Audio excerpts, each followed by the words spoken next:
Intoxicating your energy. First time in so long you felt the heat evaporating your bindings. Move like the sunlight, darkness can't hold you here. Bold and bright, push through the atmosphere. This is your dawn, this is your break. Move like the, move like the, move like the sunlight. Darkness can't hold you here. Bold and bright, push through the atmosphere. This is your dawn, this is your break. Move like the, move like the.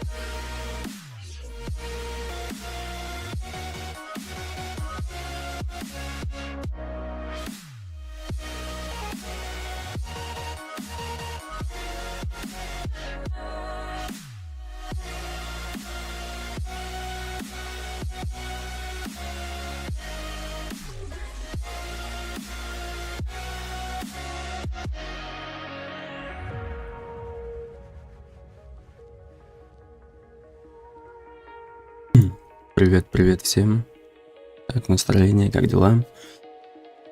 Вот как-то так решил тут поиграть в Mass Effect, пройти полностью все части, потому что я играл очень-очень давно и только в первую.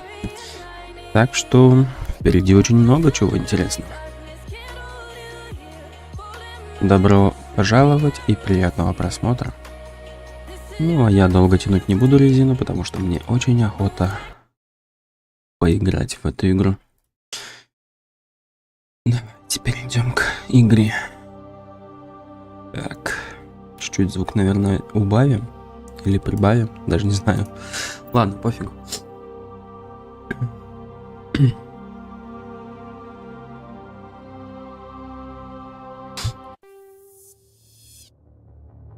Welcome to Alliance Military Database. А где у меня Classified эти? information requested. Подожди. Establishing secure connection. Secure connection confirmed. Джон Шепард, Джейн Шепард.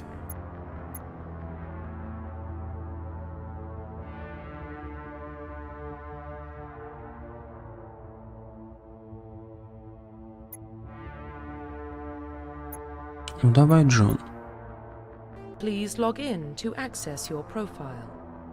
Нет, все оставим. Profile reconstruction complete. Угу. Угу. Identification confirmed. Так. Ну, уровень сложности безумия поставил. Автораспределение выключил. Легендарный режим включен. Я не знаю, там типа уровни увеличиваются. Я думаю, все-таки в классическом режиме.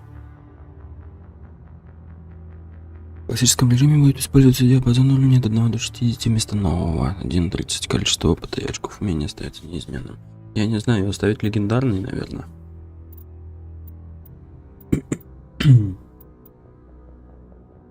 Субтитры включены, все отлично.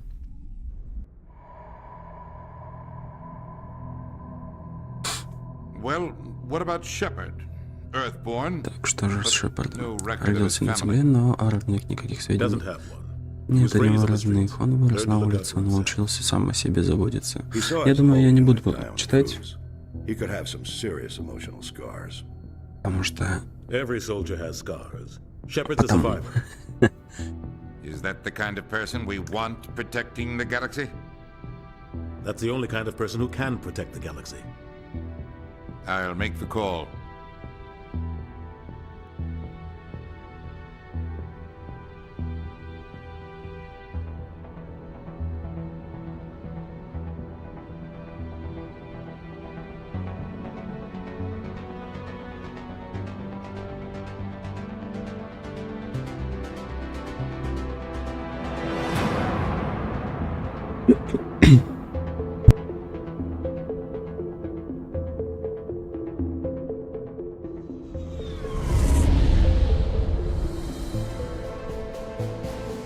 Arcturus Prime relay is in range. Initiating transmission sequence.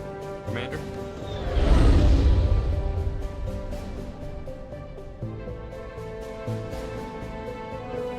We are connected. Calculating transit mass and destination. The relay is hot. Acquiring approach vector.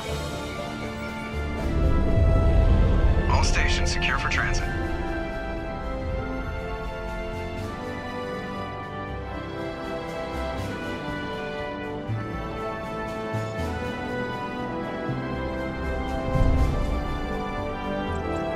Green. Approach run has begun.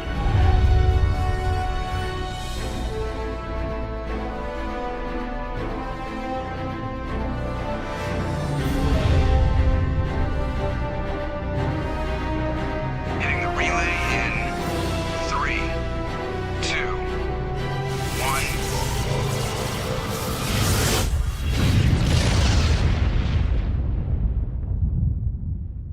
1. Thrusters. Check. Navigation. Check. Internal emissions sync engaged. All systems online. Drift.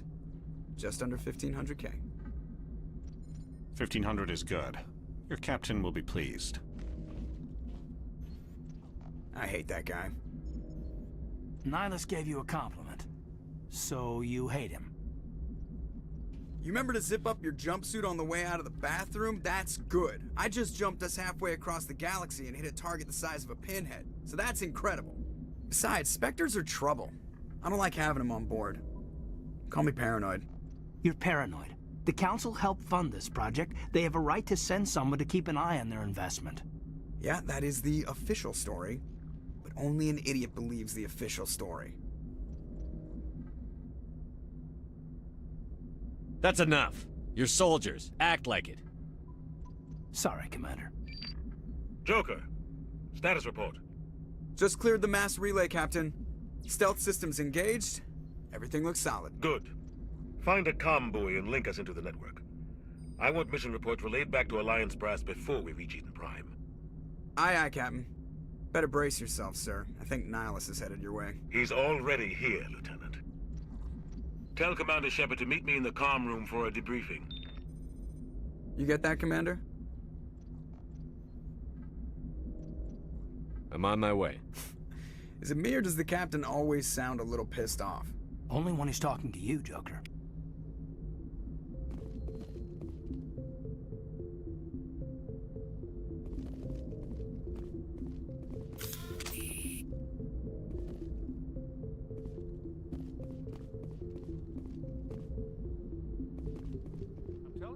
saw him. He marched by like he was on a mission.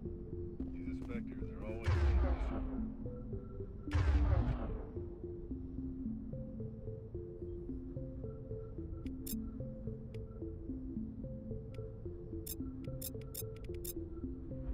We're getting dragged right along with him. Relax, Presley. You're gonna give yourself an ulcer. Get down!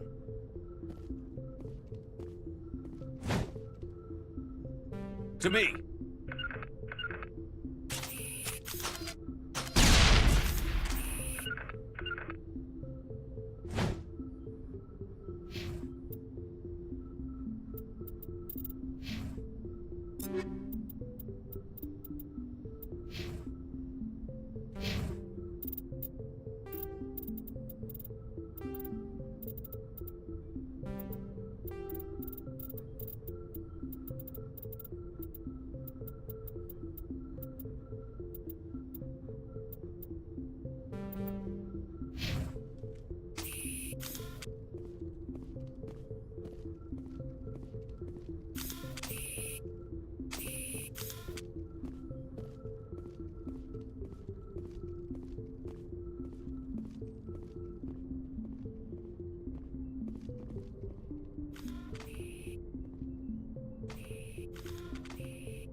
I grew up on Eden Prime, Doc. It's not the kind of place Spectres visit. There's something Nihilus isn't telling us about this mission. That's crazy. The captain...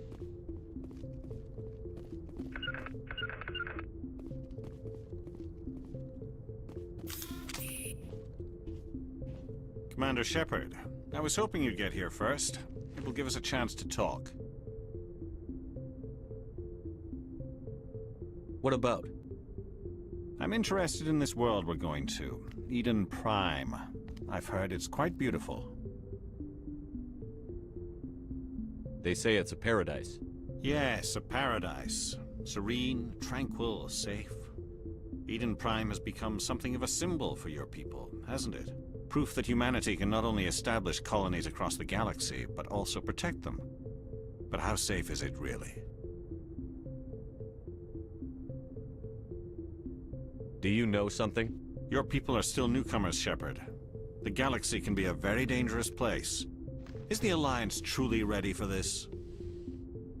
I think it's about time we told the Commander what's really going on.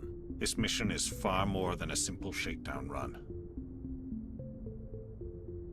I already figured that out. We're making a covert pickup on Eden Prime. That's why we needed the stealth systems operational.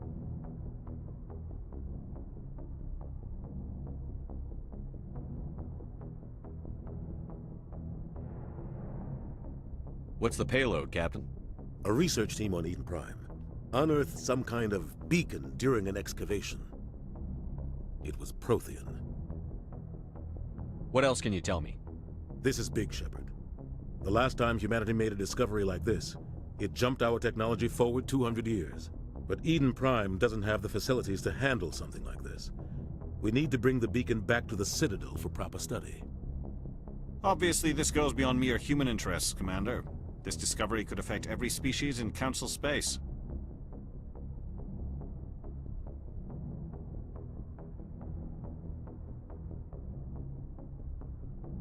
Are we expecting trouble? I'm always expecting trouble. There's more, Shepard. Nihilus isn't just here for the beacon. He's also here to evaluate you. What's going on, Captain? The Alliance has been pushing for this for a long time. Humanity wants a larger role in shaping interstellar policy. We want more say with the Citadel Council. The Spectres represent the Council's power and authority. If they accept a human into their ranks, it shows how far the Alliance has come. Not many could have survived what you went through on Akuz. You showed a remarkable will to live, a particularly useful talent. That's why I put your name forward as a candidate for the Spectres.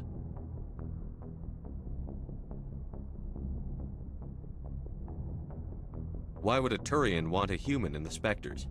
Not all Turians resent humanity. Some of us see the potential of your species. We see what you have to offer to the rest of the galaxy, and to the Spectres. We are an elite group. It's rare to find an individual with the skills we seek. I don't care that you're human, Shepard. I only care that you can do the job.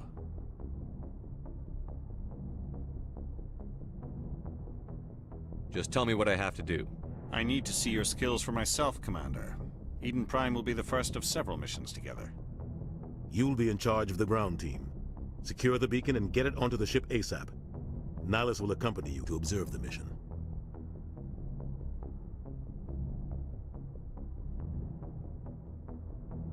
What do you know about the Protheans? Just what they taught us in school. They were a technologically advanced species that ruled the galaxy 50,000 years ago. Then they vanished. Nobody really knows how or why, though I've heard plenty of theories. But everyone agrees, galactic civilization wouldn't exist without them. Their citadel is the very heart of galactic society, and without their mass relays, interstellar travel would be impossible. We all owe the Protheans a great debt. I'd like to know more about Eden Prime before we touch down. It's a peaceful farming world, but it represents something much bigger. Eden Prime is one of our oldest and most successful colonies.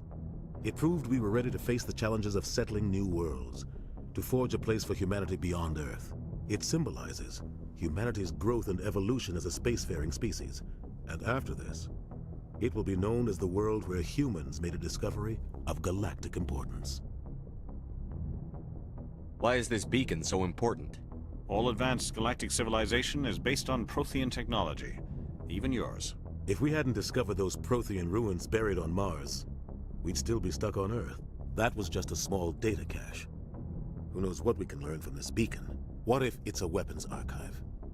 We can't let it fall into the wrong hands. Like who? The Attican Traverse isn't the most stable sector of Citadel space. There are plenty of raiders and criminal groups active in the region. They might figure a Prothean beacon is worth the risk of attacking an Alliance ship. Plus, Eden Prime is right on the border of the Terminus systems.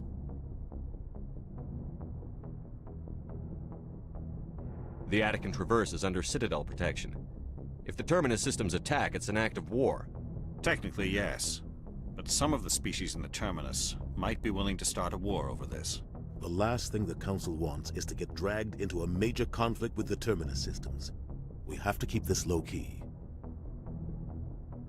Just give the word, Captain. We should be getting close to Eden. Captain, we got a problem. What's wrong, Joker? Transmission from Eden Prime, sir. You better see this. Bring it up on screen.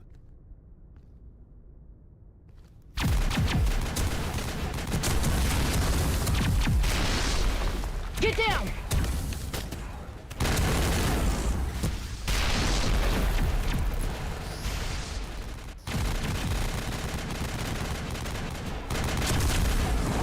We are under attack, taking heavy casualties. I repeat, heavy casualties. We can't get evac. They came out of nowhere. We need...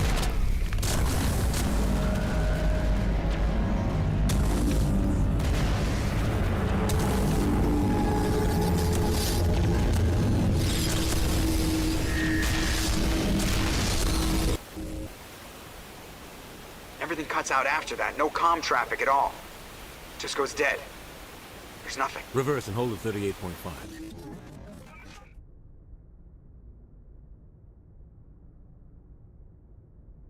Status report. 17 minutes out, Captain. No other Alliance ships in the area. Take us in, Joker, fast and quiet. This mission just got a lot more complicated. A small strike team can move quickly, without drawing attention. It's our best chance to secure the beacon. Grab your gear and meet us in the cargo hold. Tell Alenko and Jenkins to suit up, Commander. You're going in.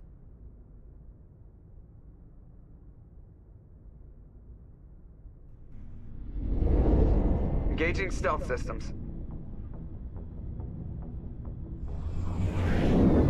Somebody was doing some serious digging here, Captain. Your team's the muscle in this operation, Commander. Go in heavy and head straight for the dig site. What about survivors, Captain? Helping survivors is a secondary objective. The beacon's your top priority. Approaching drop point 1. Nihilus, you coming with us? I move faster on my own. Nihilus will scout out ahead. He'll feed you status reports throughout the mission. Otherwise, I want radio silence.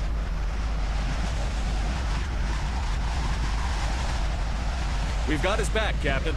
The mission's yours now, Shepard. Good luck! We are approaching drop point 2.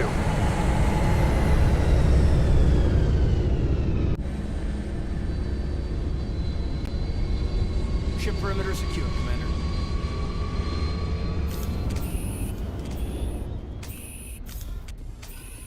This place got hit hard, Commander. Hostiles everywhere. Keep your guard up.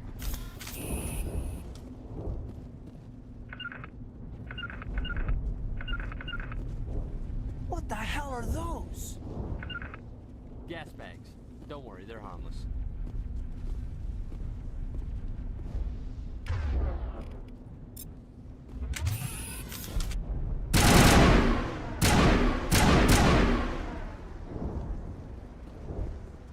All clear.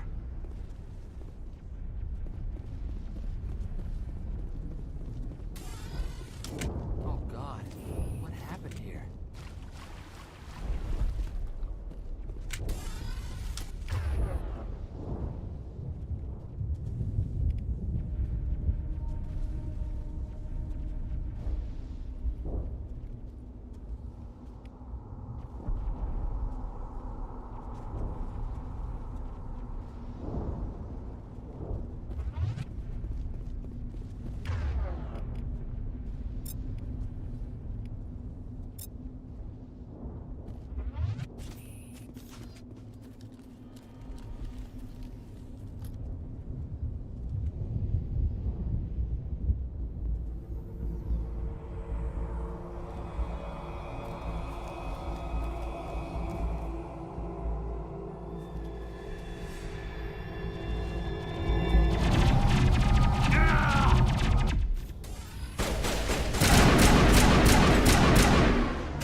That's it. Bag 'em and tag 'em.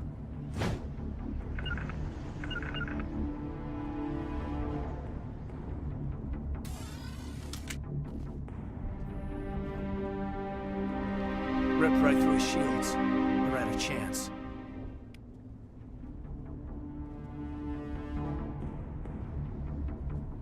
We'll see that he receives a proper service once the mission is complete.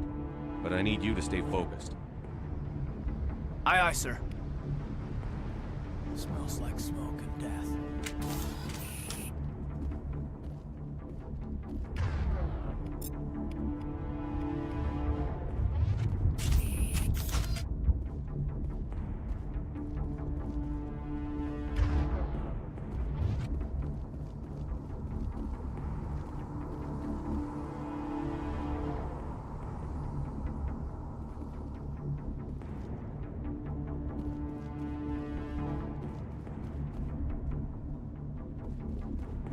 You're good to go.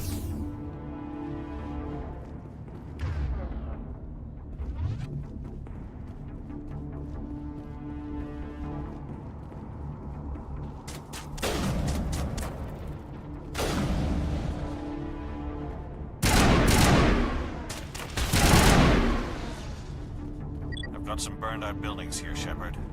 A lot of bodies. I'm gonna check it out. I'll try to catch up with you at the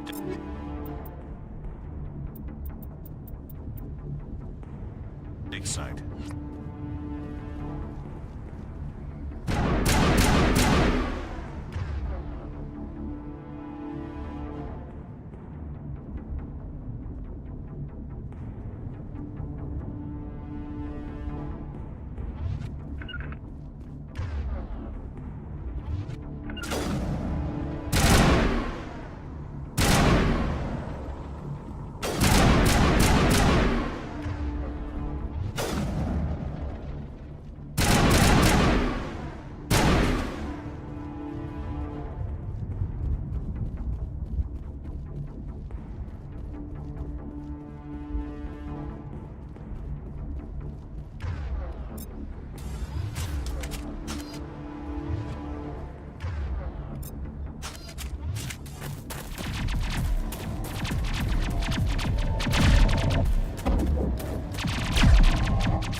gonna make it.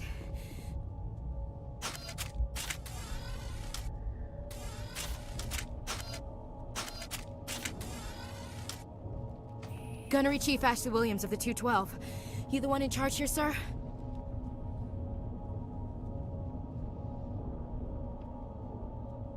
Are you wounded, Williams? A few scrapes and burns, nothing serious.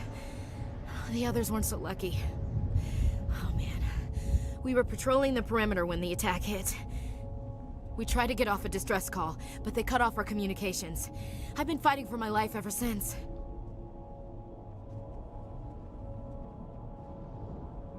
Where's the rest of your squad? We tried to double back to the beacon, but we walked into an ambush. I don't think any of the others... I think I'm the only one left. This isn't your fault, Williams. You couldn't have done anything to save them.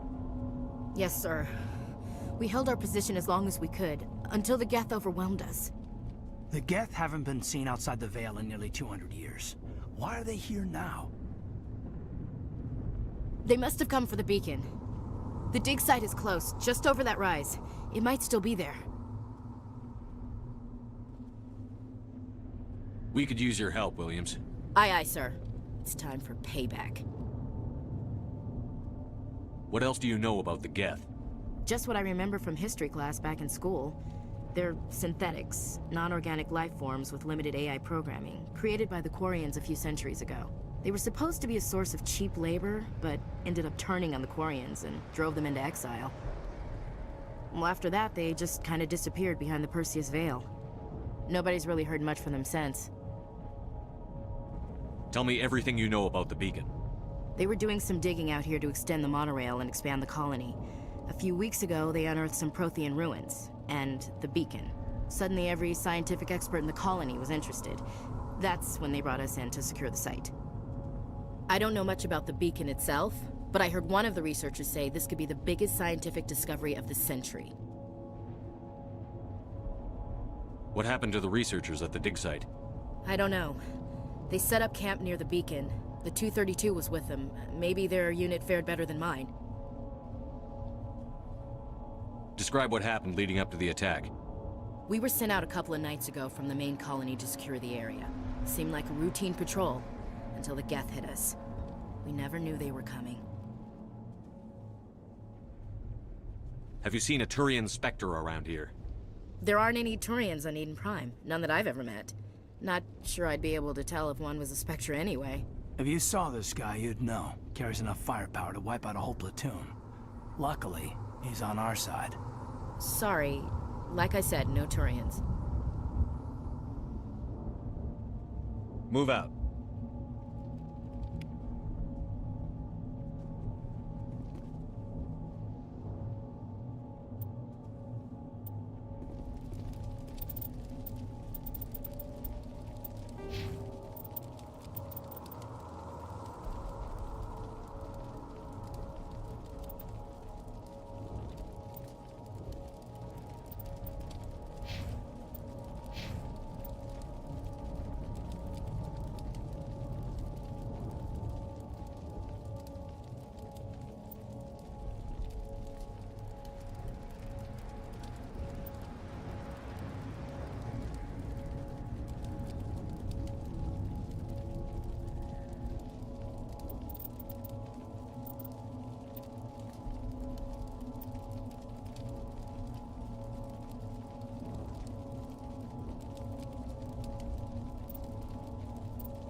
Roughly 1,200 years ago, the Turians were in 50,000. The kinetic. The system's alive.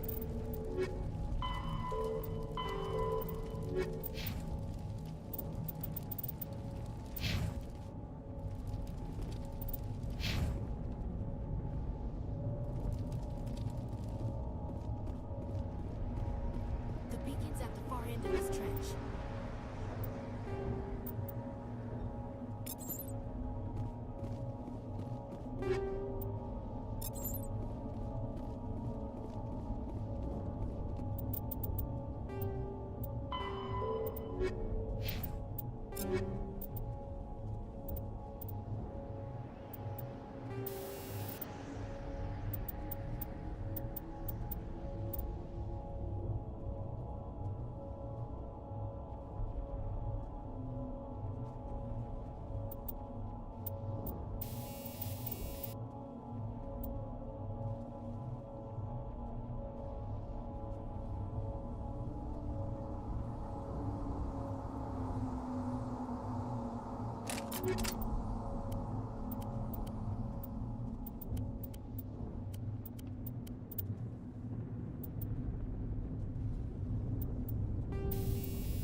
Smells like smoke and death. We thought this world was safe until the Geth showed up.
This is the dig site. The beacon was right here. It must have been moved. By who? Our side or the Geth? Hard to say. Maybe we'll know more after we check out the research camp. You think anyone got out of here alive? If they were lucky. Maybe hiding up in the camp. It's just on the top of this ridge, up the ramps.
Change of plans, Shepard.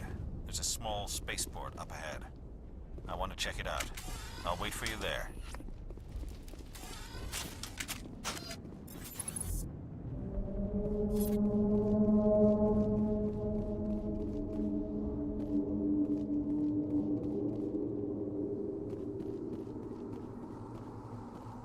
Looks like they hit the camp hard.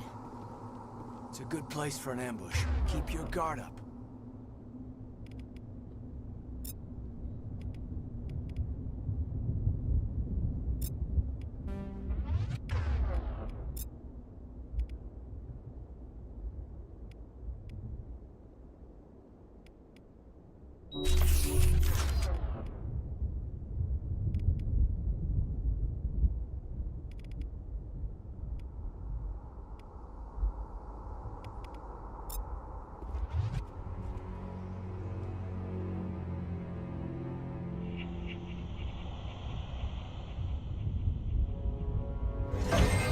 Oh God, they're still alive.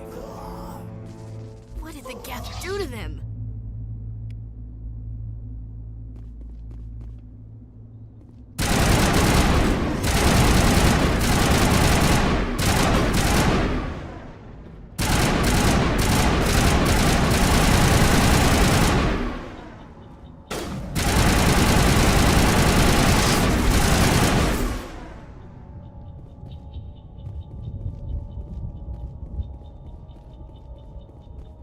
Prime will never be the same again.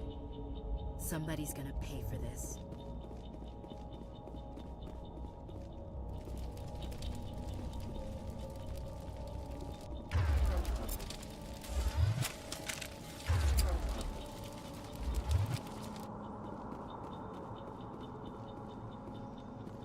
That door, it's closed. Security lock's engaged.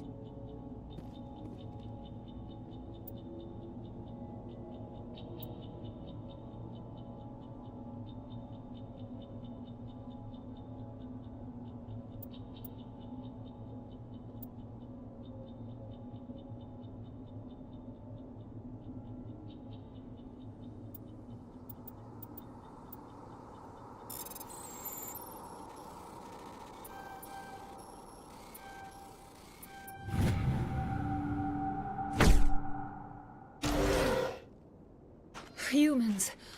Thank the Maker. Hurry! Close the door before they come back. Don't worry. We'll protect you. Thank you. I think we'll be okay now. It looks like everyone's gone. You're Dr. Warren, the one in charge of the excavation. Do you know what happened to the beacon? It was moved to the spaceport this morning. Manuel and I stayed behind to help pack up the camp. When the attack came, the Marines held them off long enough for us to hide. They gave their lives to save us. No one is saved. The age of humanity is ended. Soon, only ruin and corpses will remain. What else can you tell me about the attack? It all happened so fast. 1 second we were gathering up our equipment. The next we were hiding in the shed while the Geth swarmed over the camp. Agents of the destroyers, bringers of darkness, heralds of our extinction. We could hear the battle outside. Gunfire, screams. I thought it would never end. Then everything went quiet. We just sat there, too afraid to move, until you came along. Did you notice a Turian in the area? I saw him, the Prophet, leader of the enemy. He was here before the attack. That's impossible. Nihilus was with us in the Normandy before the attack. He couldn't have been here. I'm sorry, Manuel's still a bit unsettled. We haven't seen your Turian. We've been hiding in here since the attack. Can you tell me anything about the beacon? It's some type of data module from a galaxy-wide communications network. Remarkably well preserved. It could be the greatest scientific discovery of our lifetime. Miraculous new technologies, groundbreaking medical advances. Who knows what secrets are locked inside? We have unearthed the heart of evil, awakened the beast, unleashed the darkness. Manuel, please. This isn't the time. What's wrong with your assistant? Manuel has a brilliant mind, but he's always been a bit unstable. Genius and madness are two sides of the same coin. Is it madness to see the future? To see the destruction rushing towards us? To understand there is no escape? No hope? No. I am not mad. I'm the only sane one left. I gave him an extra dose of his meds after the attack.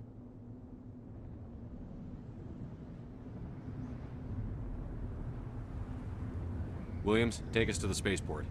You can't stop it. Nobody can stop it. Night is falling. The darkness of eternity. Hush, Manuel. Go lie down. You'll feel better once the medication kicks in.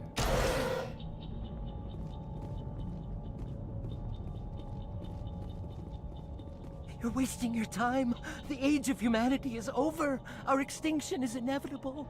Manuel, I need to ask you something. It's probably best if you just leave him alone. I don't have time for this. Time? Let's get the bastards.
After the Geth secure a location, combat hard suits use a dual...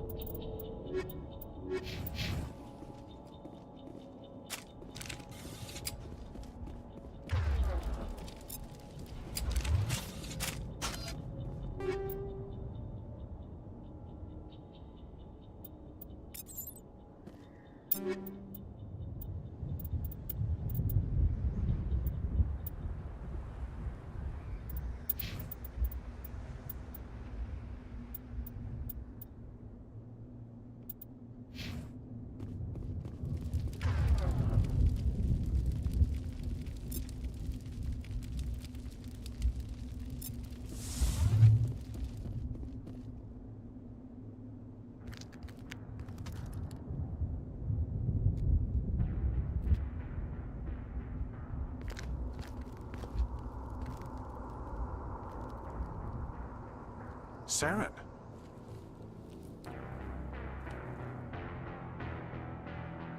Nihilus. This isn't your mission, Saren. What are you doing here? The Council thought you could use some help on this one. I wasn't expecting to find the Geth here. The situation's bad. Don't worry. I've got it under control.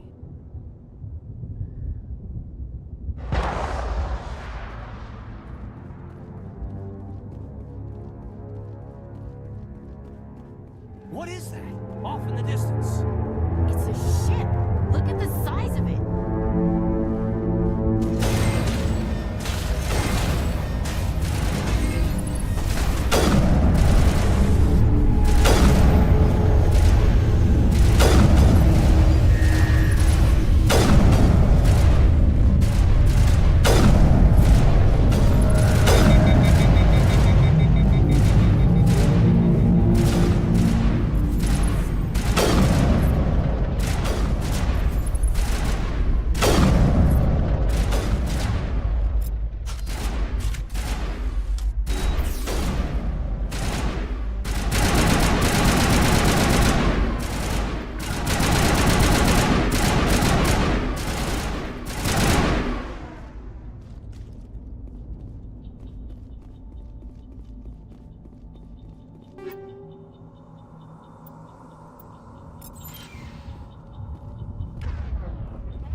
Everybody stay calm out there.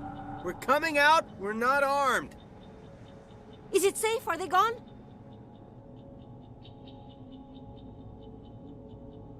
You're okay now. Nobody's gonna hurt you. Those things were crawling all around the shed. They would have found us for sure. We owe you our lives. I still can't believe it. When we saw that ship, I thought it was all over. It showed up right before the attack. Knew it was trouble the second I saw it, so we made a break for the sheds. Tell me everything you remember about the attack. The three of us were working the crops when that ship showed up. We just saw it and ran. I don't know what happened to the rest of the crew. They were by the garage, over near the spaceport, right where that ship came down. No way they survived. You don't know that. We survived. If they made it to the garage, they could have had a fighting chance. Do you know anything about the Prothean beacon they dug up? We're just farmers. We heard they found something out there, but it never really mattered to us. Not until now. What else can you tell me about the ship you saw? I was too busy running to get a clear look at it. I think it landed over near the spaceport. Tell them about the noise, Cole. That awful noise. It was emitting some kind of signal as it descended. It sounded like the shriek of the damned. Only it was coming from inside your own head. It was probably trying to block communications. Whatever it was, felt like it was tearing right through my skull. Almost made it impossible to think. I have to go. Hey, Cole, we're just a bunch of farmers. These guys are soldiers. Maybe we should give them the stuff. Jeez, Blake, you gotta learn when to shut up. If there's something you're not telling me... Some guys at the spaceport were running a small smuggling ring, nothing major. In exchange for a cut of the profits, we let them store packages in our sheds. What kind of packages? I found a pistol. Figured it would come in handy if those things came back. But you'll probably get more use out of it than we will.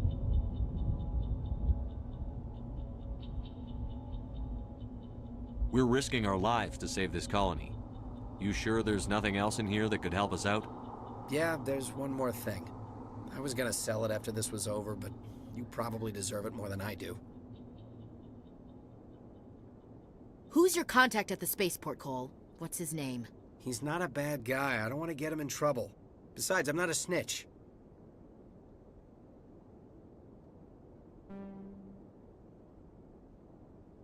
Okay, forget about it. I've got more important things to worry about. Good luck.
Commander, it's Nihilus.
Something's moving, over behind those crates. Wait! Don't shoot! I'm one of you! I'm human! Sneaking up on us like that nearly got you killed. I'm sorry, I was hiding from those creatures. My name's Powell. I saw what happened to that Turian. The other one shot him.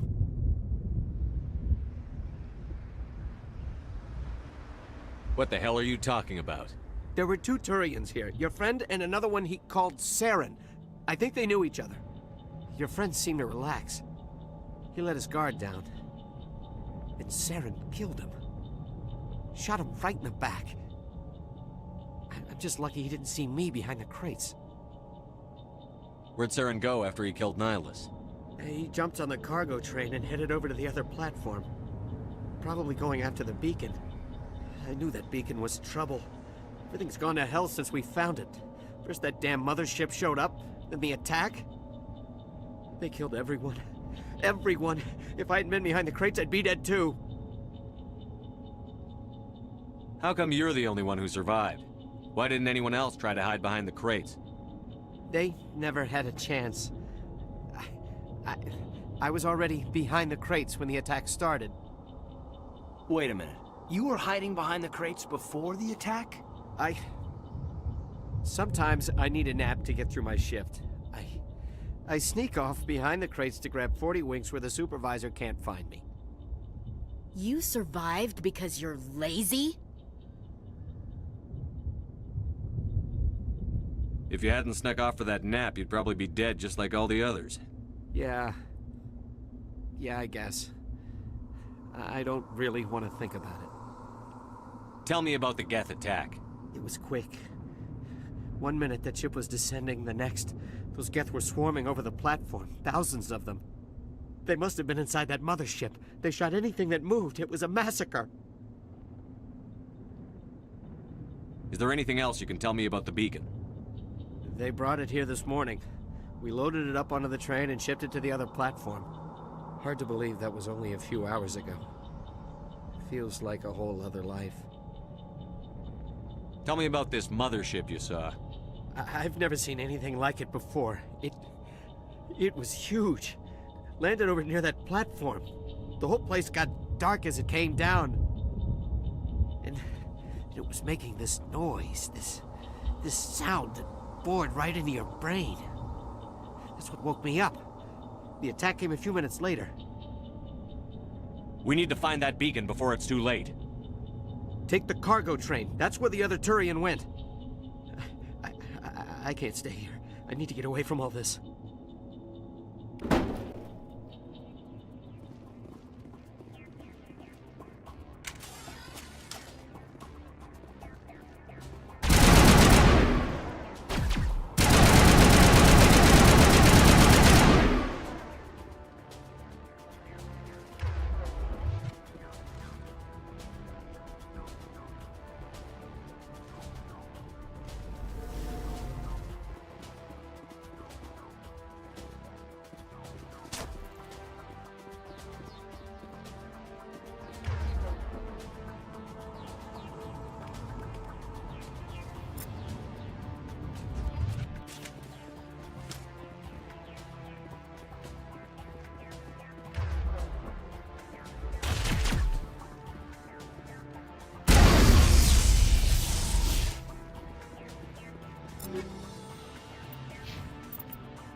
Take out those hostile! We should move.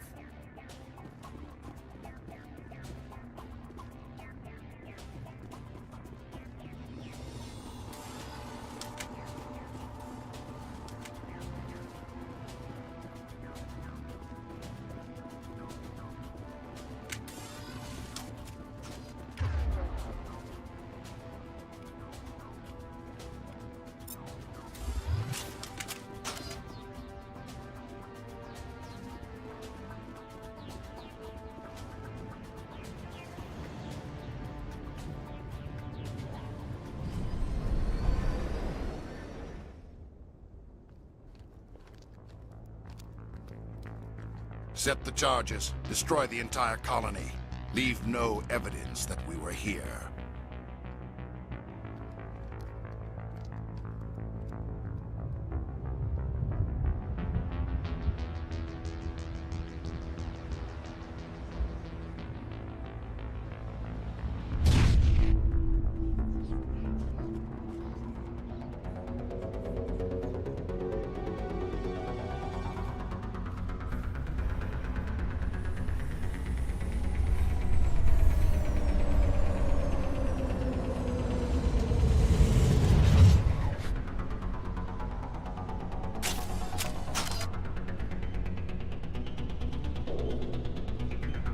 Demolition charges. The Geth must have planted them. Hurry! We need to find them all and shut them down.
Not now, Commander.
Normandy, the beacon is secure. This is amazing. Actual working Prothean technology. Unbelievable. It wasn't doing anything like that when they dug it up. Something must have activated it. Roger, Normandy. Standing by.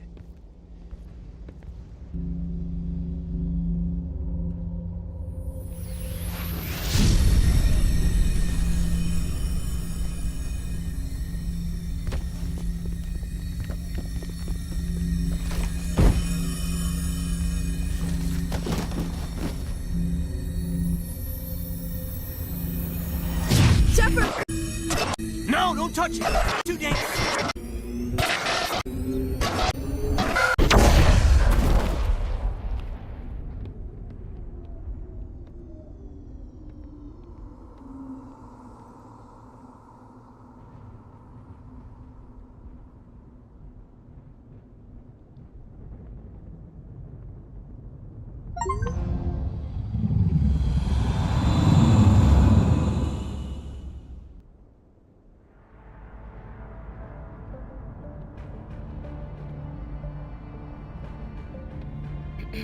We identified the ship that touched down on Eden Prime.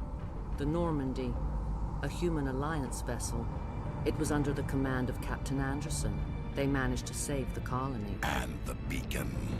One of the humans may have used it.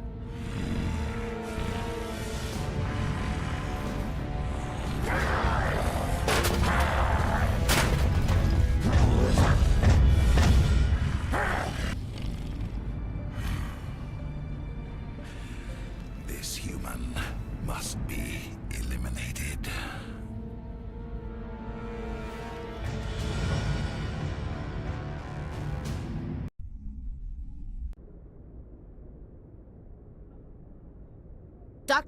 Dr. Chakwas, I think he's waking up.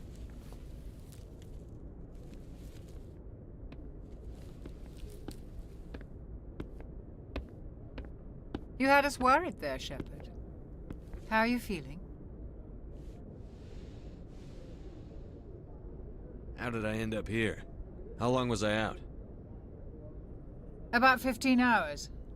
Something happened down there with the beacon, I think. It's my fault. I must have triggered some kind of security field when I approached it.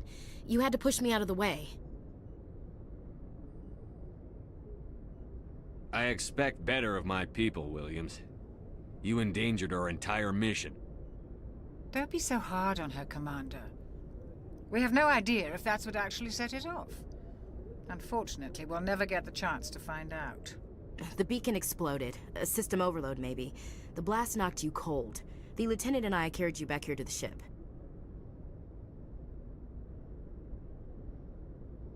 I appreciate it. Physically, you're fine. But I detected some unusual brain activity. Abnormal beta waves. I also noticed an increase in your rapid eye movement. Signs typically associated with intense streaming.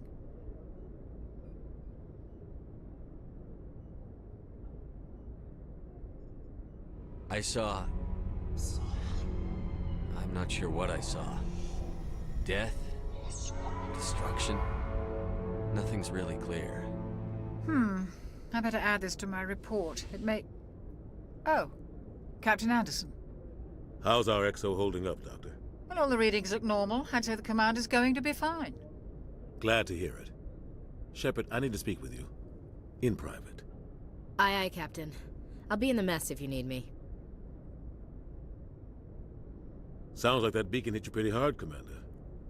Are you sure you're okay?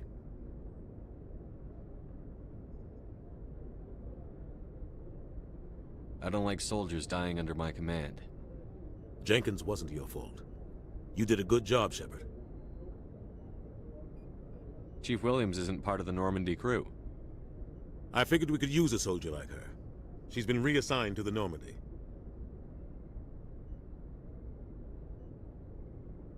Williams is a good soldier. She deserves it. Lieutenant Alenko agrees with you. That's why I added her to our crew. Intel dropped the ball, sir. We had no idea what we were walking into down there. That's why things went to hell. The Geth haven't been outside the Veil in 2 centuries, Commander. Nobody could have predicted this.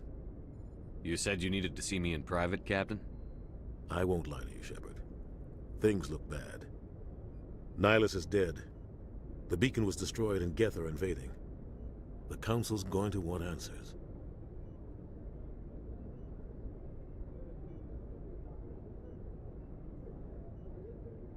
I didn't do anything wrong, Captain. Hopefully the Council can see that. I'll stand behind you and your report, Shepard. You're a damned hero in my books. That's not why I'm here. It's Saren, that other Turian. Saren's a Spectre, one of the best, a living legend. But if he's working with the Geth, it means he's gone rogue. A rogue Spectre's trouble. Saren's dangerous, and he hates humans.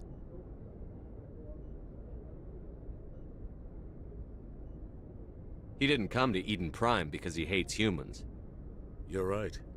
Saren has allied himself with the Geth. I don't know how. I don't know why. But it had something to do with that beacon. You were there just before that beacon self-destructed. Did you see anything? Any clue that might tell us what Saren was after? Just before I lost consciousness, I had some kind of vision. A vision? A vision of what?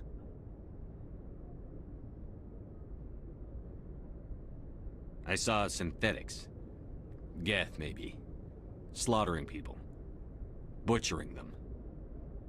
We need to report this to the Council, Shepard.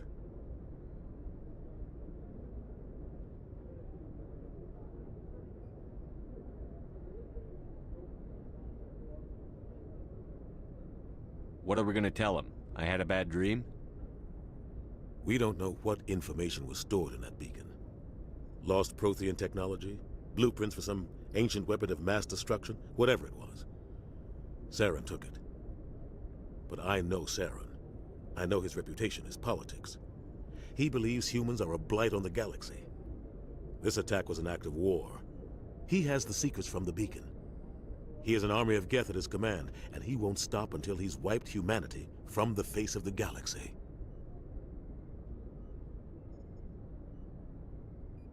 I'll find some way to take him down. It's not that easy. He's a Spectre. He can go anywhere, do almost anything. That's why we need the Council on our side. We prove Saren's gone rogue, and the Council will revoke his Spectre status. I'll contact the Ambassador and see if he can get us an audience with the Council. He'll want to see us as soon as we reach the Citadel. We should be getting close. Head up to the bridge and tell Joker to bring us into dock.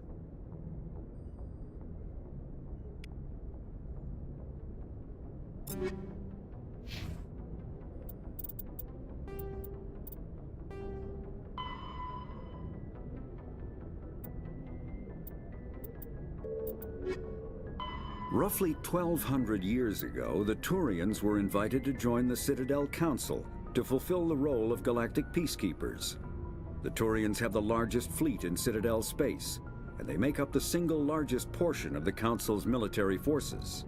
As their territory and influence has spread, the Turians have come to rely on the Solarians for military intelligence and the Asari for diplomacy. Despite a somewhat colonial attitude towards the rest of the galaxy, the ruling hierarchy understands they would lose more than they would gain if the other two races were ever removed. Turians come from an autocratic society that values discipline and possesses a strong sense of personal and collective honor. There is lingering animosity between Turians and humans over the First Contact War of 2157, which is known as the Relay 314 incident to the Turians. Officially, however, the two species are allies, and they enjoy civil, if cool, diplomatic relations. 50,000 years ago, the Protheans were the only spacefaring species in the galaxy. They vanished in a swift galactic extinction. Only the legacy of their empire remains. They are believed to have built the mass relays and the Citadel, which have allowed numerous species to explore and expand throughout the galaxy. Prothean ruins are found on worlds across the galaxy. While surprisingly intact for their age, functioning examples of Prothean paleotechnology are rare. Time and generations of looters have picked their dead cities and derelict stations clean. Some believe the Protheans meddled in the evolution of younger races. The Hanar homeworld of Kaje, for example, shows clear evidence of former Prothean occupation. The presence of a former Prothean observation post on Mars has caused a rebirth of interventionary evolutionists among humans. These individuals believe the god myths of ancient civilizations are misremembered encounters with aliens. After the Geth secure a location, they round up and impale dead and living bodies on mechanical spikes. The spikes rapidly transform these victims into withered husks, extracting water and trace minerals, and replacing them with cybernetics. The cybernetics reanimate the lifeless flesh and tissue, transforming the bodies into mindless killing machines. Some Alliance soldiers refer to the husk-generating spikes as dragon's teeth, a reference to the mythological berserkers who sprang up from the earth wherever the teeth of the dragon Eris were planted. Dragon's teeth and husks bear little resemblance to other pieces of Geth technology. No one is sure why a synthetic race would bother to drain the minuscule amount of recoverable resources from organic corpses, though the Geth are a humanoid race of networked AIs. They were created by the Quarians 300 years ago as tools of labor and war. When the Geth showed signs of self-evolution, the Quarians attempted to exterminate them. The Geth won the resulting war. This example has led to legal, systematic repression of artificial intelligences in galactic society. The Geth possess a unique distributed intelligence. An individual has rudimentary animal instincts, but as their numbers and proximity increase, the apparent intelligence of each individual improves. In groups, they can reason, analyze situations, and use tactics, as well as any organic race. Geth space is located at the trailing end of the Perseus Arm, beyond the lawless Terminus systems. The Perseus Veil, an obscuring dark nebula of opaque gas and dust, lies between their space and the Terminus system. Combat hard suits use a dual-layer system to protect the wearer. The inner layer consists of fabric armor with kinetic padding. Areas that don't need to be flexible, such as the chest or shins, are reinforced with sheets of lightweight, ablative ceramic. The outer layer consists of automatically generated kinetic barriers. Objects traveling above a certain speed will trigger the barrier's reflex system and be deflected, provided there is enough energy left in the shield's power cell. Armored hard suits are sealable to protect the wearer from extremes of temperature and atmosphere. Standard equipment includes an onboard mini-frame and a communications, navigation, and sensing suite. The mini-frame is designed to accept and display data from a weapon's smart targeting system to make it easier to locate and eliminate enemies. Kinetic barriers, more commonly called shields, provide protection against most mass accelerator weapons. Whether on a starship or a soldier's suit of armor, the basic principle remains the same. Kinetic barriers are repulsive mass effect fields, projected from tiny emitters. These shields safely deflect small objects traveling at rapid velocities. This affords protection from bullets and other dangerous projectiles, but still allows the user to sit down without knocking away their chair. The shielding afforded by kinetic barriers does not protect against extremes of temperature, toxins, or radiation. The Terminus systems are located on the far side of the Attican Traverse, beyond the space administered by the Citadel Council or claimed by the Human Systems Alliance. It is populated by a loose affiliation of minor species, united only in their refusal to acknowledge the political authority of the Council or adhere to the Citadel conventions. Their independence comes at a price. The Terminus is fraught with conflict. War among the various species is common, as governments and dictators constantly rise and fall. The region is a haven for illegal activities, particularly piracy and the slave trade. At least once a year, a fleet from the Terminus invades the nearby Attican Traverse. These attacks are typically small raids against poorly defended colonies. The Council rarely retaliates, as sending patrols into the Terminus systems could unify the disparate species against their common foe, triggering a long and costly war. Spectres are agents from the Office of Special Tactics and Reconnaissance, and answer only to the Citadel Council. They are elite military operatives, granted the authority to deal with threats to peace and stability in whatever way they deem necessary. They operate independently or in groups of 2 or 3. Some are empathetic peacekeepers, resolving disputes through diplomacy. Others are cold-blooded assassins, ruthlessly dispatching problem individuals. All get the job done one way or another, often operating outside the bounds of galactic law. The Spectres were founded after the Solarians joined the Council. For many years they operated in secrecy as backroom problem solvers. Only after the Krogan rebellions did their activities become publicized.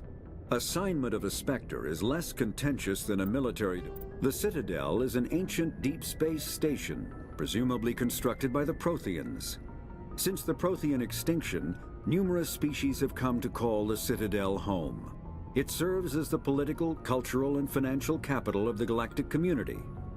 To represent their interests, most species maintain embassies on the Presidium, the Citadel's inner ring. The Citadel Tower in the center of the Presidium holds the Citadel Council chambers.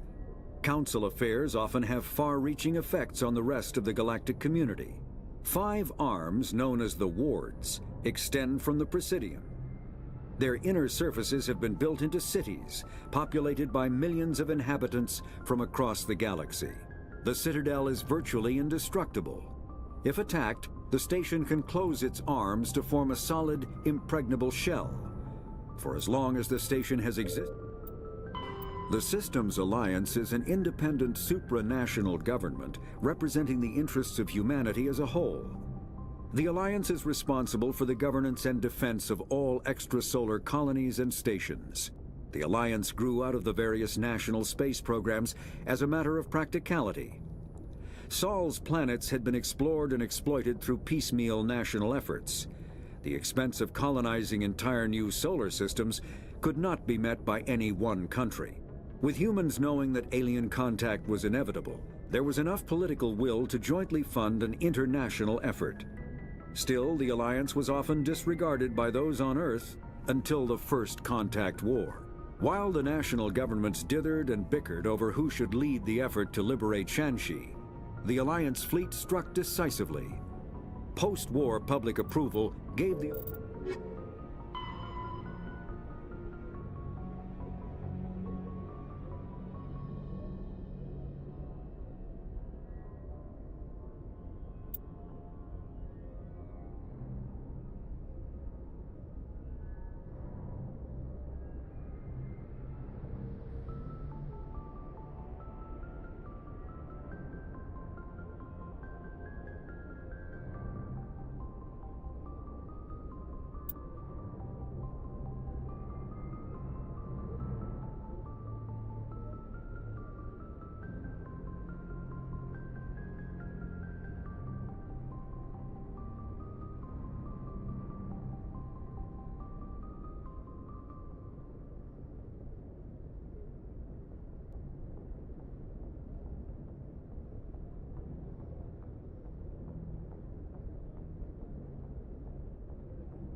Hey, Commander.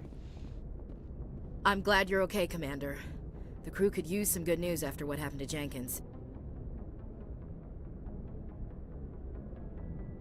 Jenkins was a valuable part of this crew. Part of me feels guilty over what happened. If Jenkins was still alive, I might not be here. You're a good soldier, Williams. You belong on the Normandy. Thanks, Commander. I appreciate that. Things were pretty rough down there. Are you okay? I've seen friends die before. Comes with being a Marine. But to see my whole unit wiped out, and you never get used to seeing dead civilians. But things would have been a lot worse if you hadn't shown up. We couldn't have done it without you, Williams. Thanks, Commander. I have to admit, I was a little worried about being assigned to the Normandy. It's nice when someone makes you feel welcome. I think you're gonna fit in here just fine, Williams. Thanks, Commander. Joker's waiting for you on the bridge, Commander. Yes, Commander? Is there something you need? How did you end up serving on an Alliance ship? I enlisted right out of med school. Earth always seemed boring to me. Too safe, too secure. I figured the colonies were teeming with exotic adventure.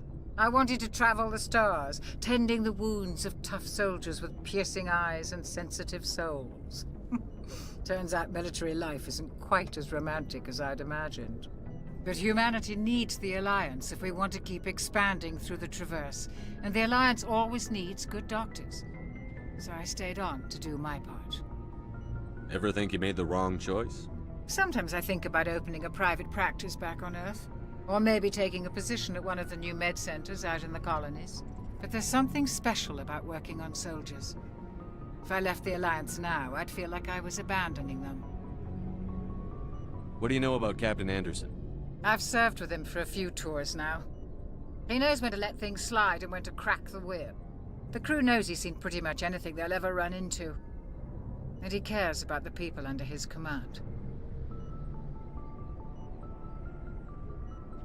How well do you know the Lieutenant? I'd never worked with him before this mission. But he has an impressive service record, over a dozen special commendations.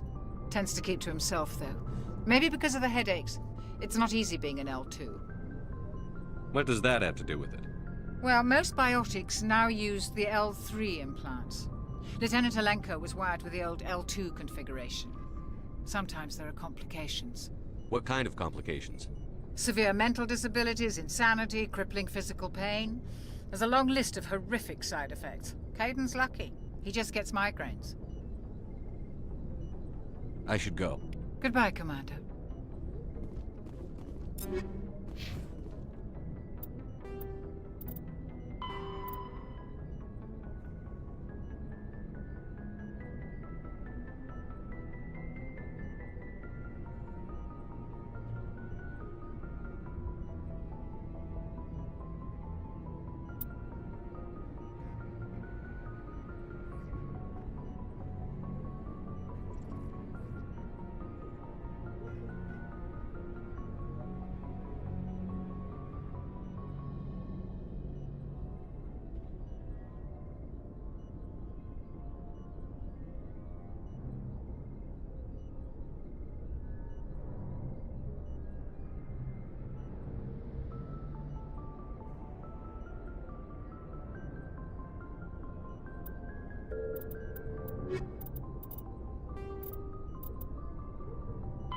Biotics is the ability of rare individuals to manipulate dark energy and create mass effect fields through the use of electrical impulses from the brain. Intense training and surgically implanted amplifiers are necessary for a biotic to produce mass effect fields powerful enough for practical use. The relative strength of biotic abilities varies greatly among species and with each individual. There are 3 branches of biotics. Telekinesis uses mass-lowering fields to levitate or impel objects. Mass-raising kinetic fields are used to block or pin objects. Spatial distortion uses rapidly shifting mass fields to shred objects. Most organic species are capable of developing biotic abilities, though there are risks involved. Biotics are the result of an in utero exposure to element 0. This usually causes fatal cancer.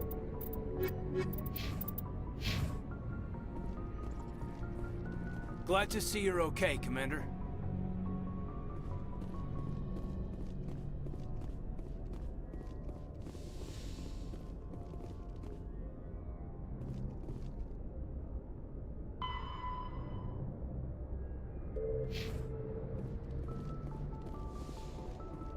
Go speak to Joker when you're ready.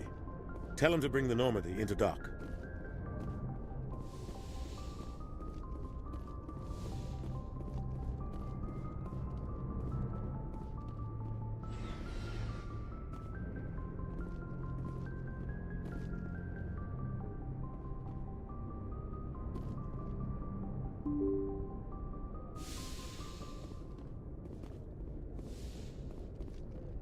I'm glad you're okay, Commander. Losing Jenkins was hard enough on the crew.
Biotics is the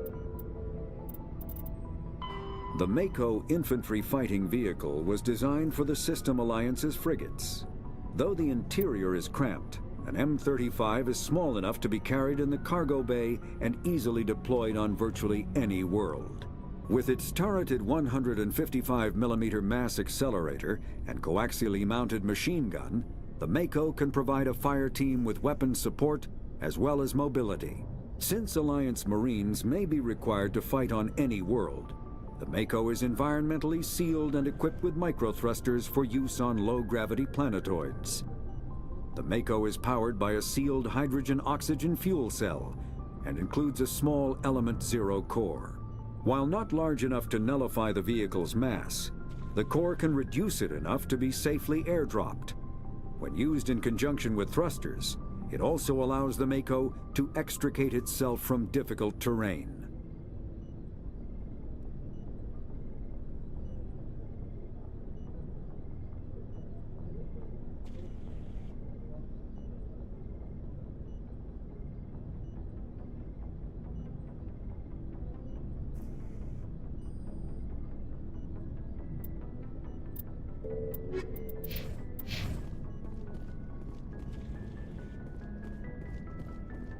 Hey, Commander.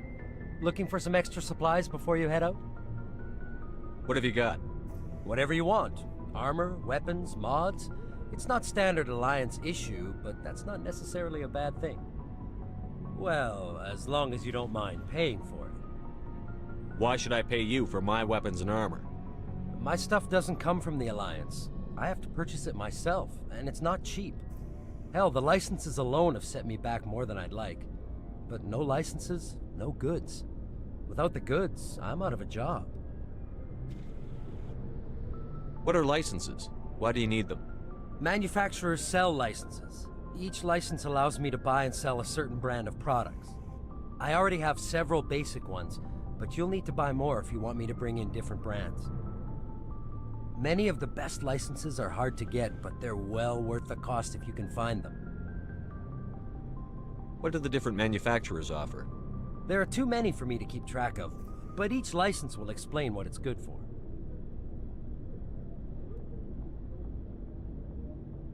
How often will you get new items? Well, that depends on how many licenses you've purchased, but I'll rotate items on a regular basis regardless.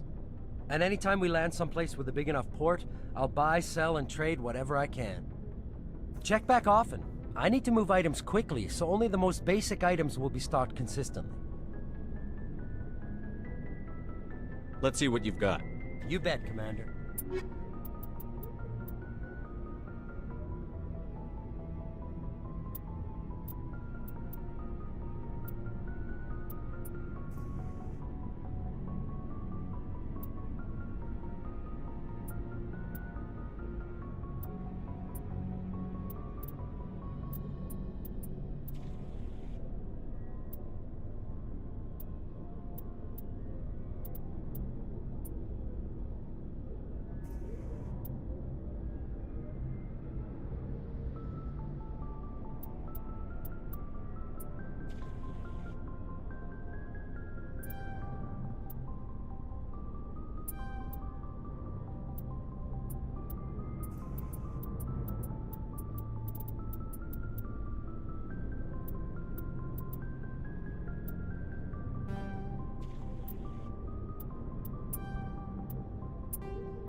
Biotics, Omni-tools are handheld devices that combine a computer microframe, sensor analysis pack, and manufacturing fabricator.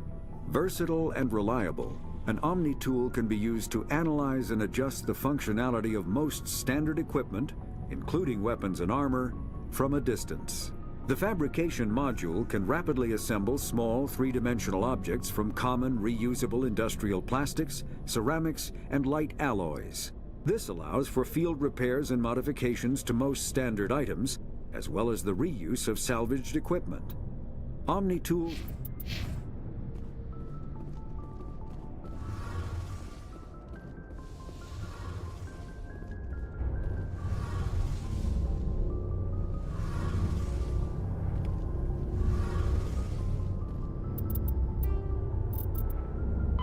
Biotics is the element zero can increase or decrease the mass of a volume of space-time when subjected to an electrical current.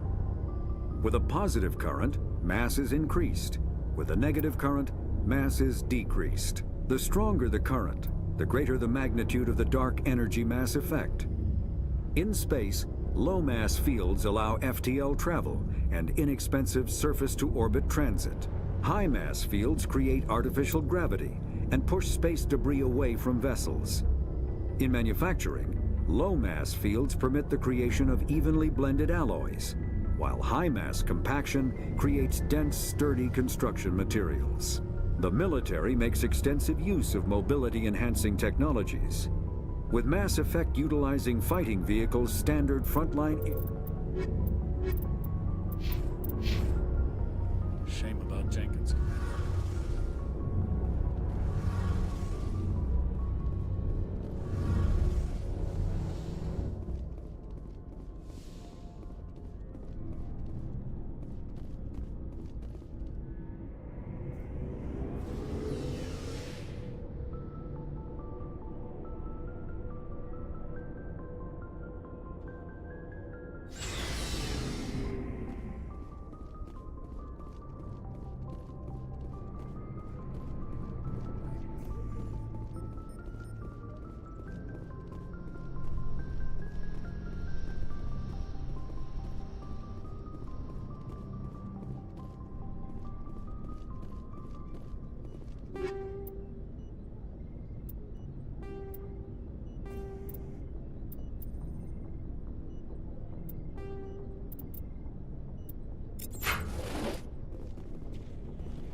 Glad to see you're okay, Commander.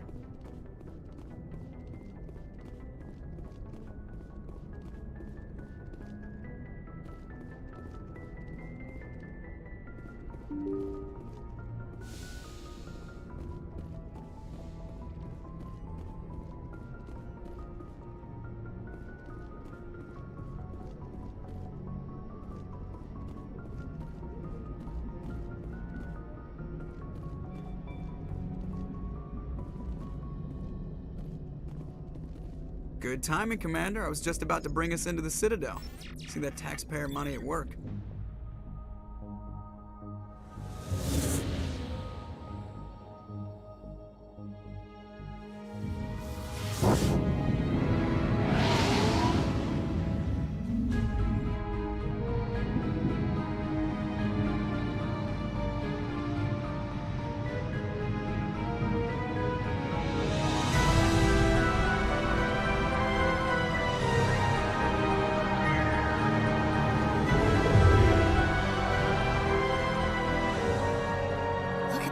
Of that ship. The Ascension, flagship of the Citadel fleet. Well, size isn't everything. Why so touchy, Joker? I'm just saying you need firepower, too. Look at that monster. Its main gun could rip through the barriers in any ship in the Alliance fleet. Good thing it's on our side, then. Citadel Control, this is SSV Normandy, requesting permission to land. Stand by for clearance, Normandy. Clearance granted. You may begin your approach. Transferring you to an Alliance operator. Roger, Alliance Tower. Normandy out. Normandy, this is Alliance Tower. Please proceed to Dock 422.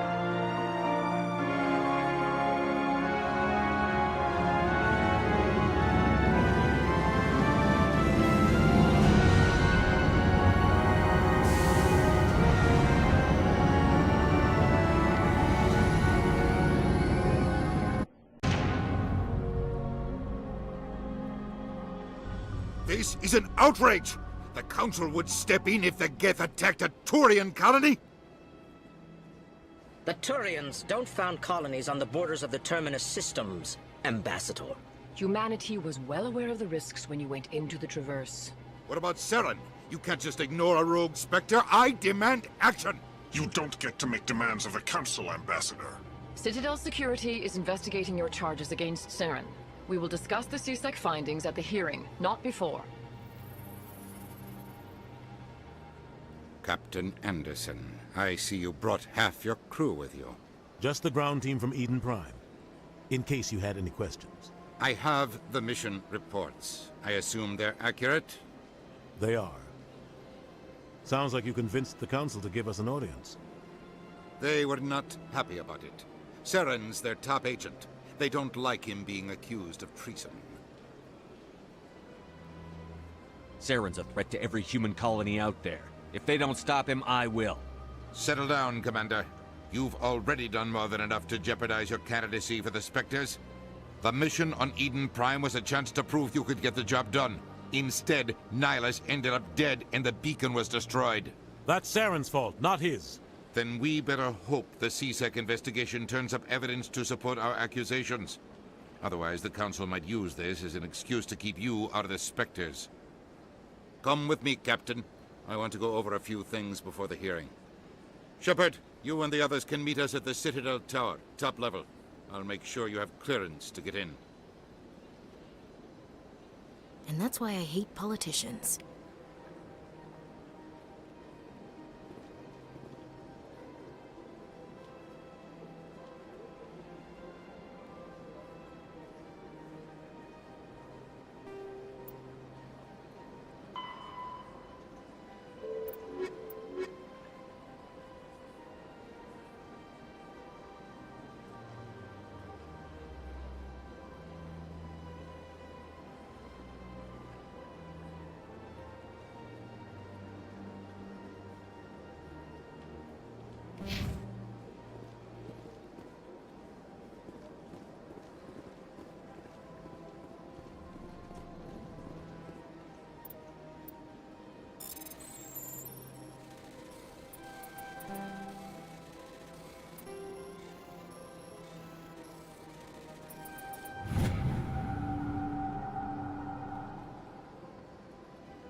The Council is an executive committee composed of representatives from the Asari Republics, the Turian Hierarchy, and the Solarian Union.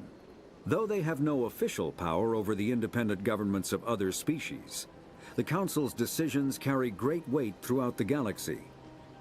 No single Council race is strong enough to defy the other two, and all have a vested interest in compromise and cooperation.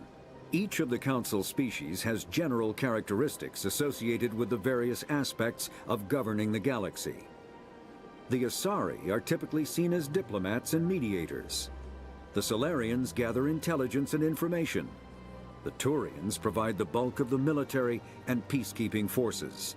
Any species granted an embassy on the Citadel is considered an associate member, bound by the accords of the Citadel Conventions.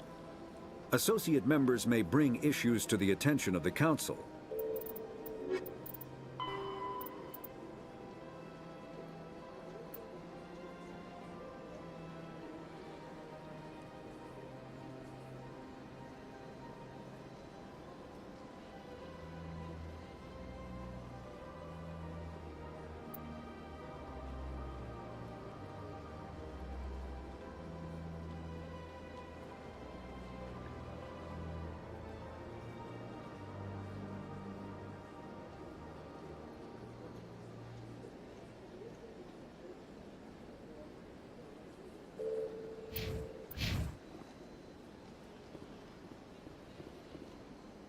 place?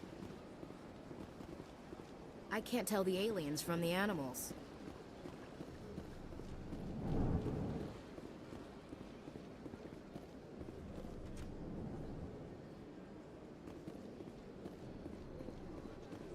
I understand what you're saying, but these allegations are very serious. I can't just... This is serious. My reputation is at stake. I spoke with the consort in Concourse. Hello there, human. Sincere apology, but I am here on business and cannot be distracted right now. You seem distressed. Is there something I can do to help? Alarmed response. You overheard that, did you? This is all going so wrong, and it is the Asari consort's fault. She's the one who started all this. What did this Asari do to get you so upset? I cannot speak more about this problem. It is too sensitive. Suffice it to say, she has compromised my authority as a diplomat. Where can I find this Asari consort? She is across the bridge from here. Her offices are easy enough to spot. Good day, human.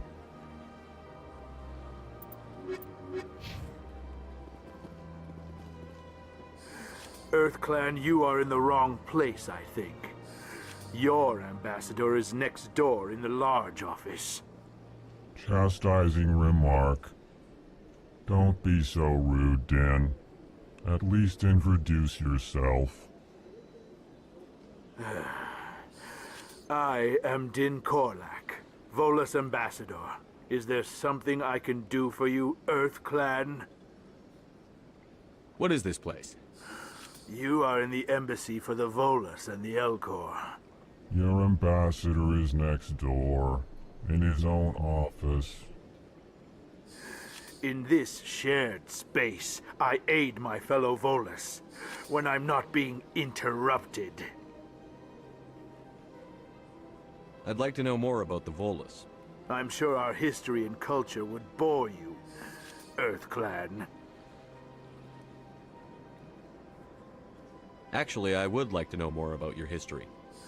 My people came to the Citadel shortly after the Asari and Solarians had discovered it.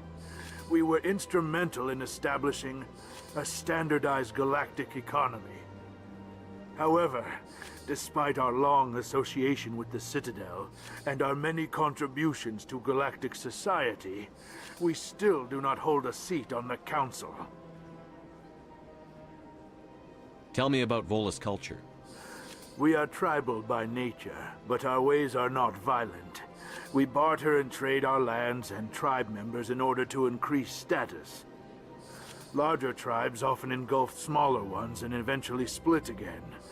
Our society is very malleable, and our government is always shifting and changing. Since we're not physically adept, we trade our services for protection.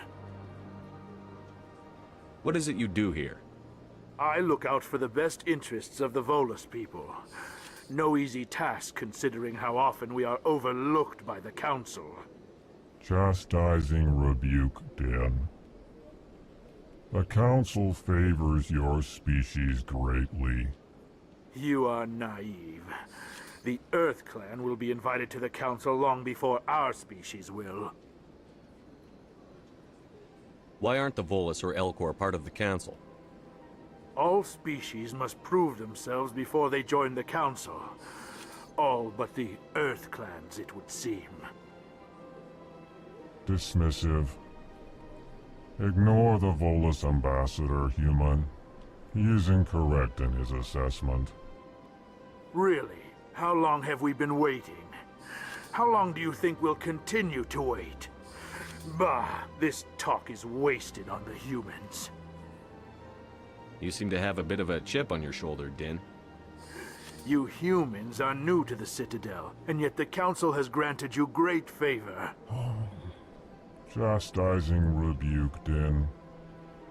Your species has always been granted many concessions.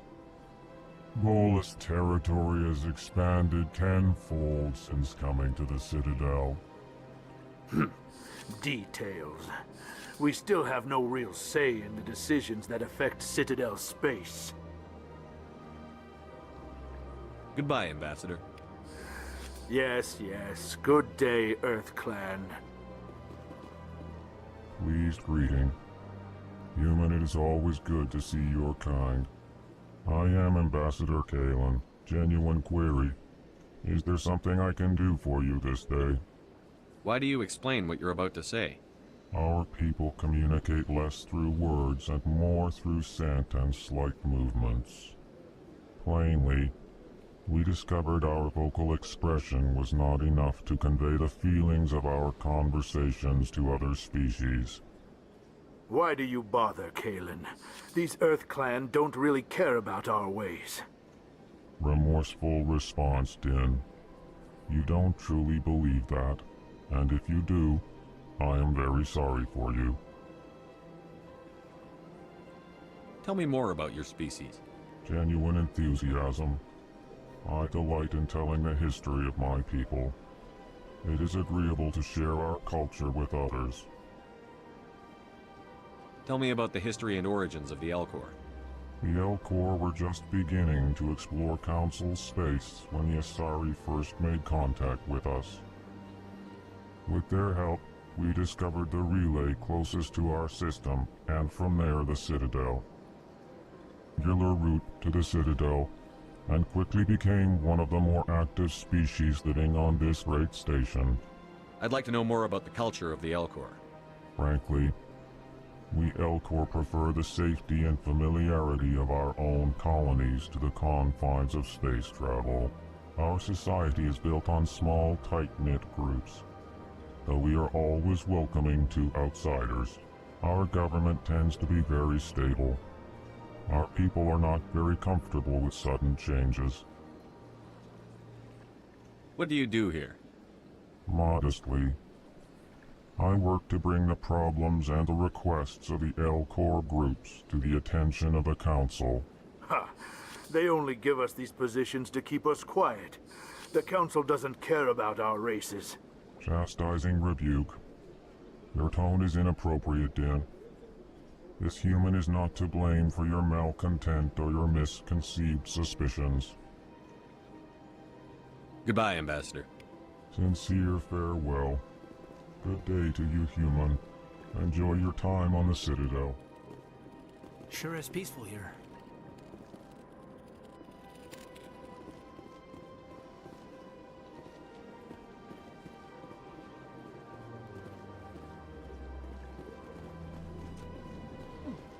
Oh, they've built themselves.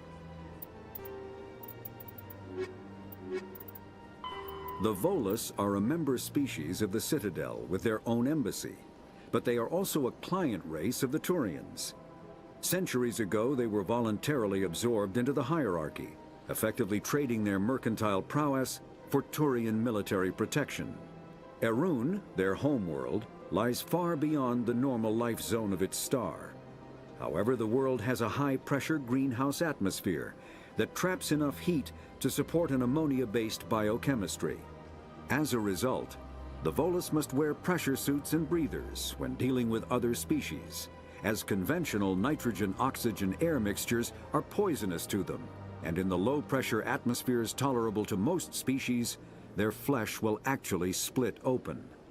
Volus culture is tribal, bartering lands and even people to gain status. This culture of exchange inclines them to economic pursuits. It was the Volus who authored the Elcor are a Citadel species native to the high-gravity world Dakuna. They are massive creatures, standing on 4 muscular legs for increased stability. Elcor moves slowly, an evolved response to an environment where a fall can be lethal. This has colored their psychology, making them deliberate and conservative. Elcor's speech is ponderous and monotone.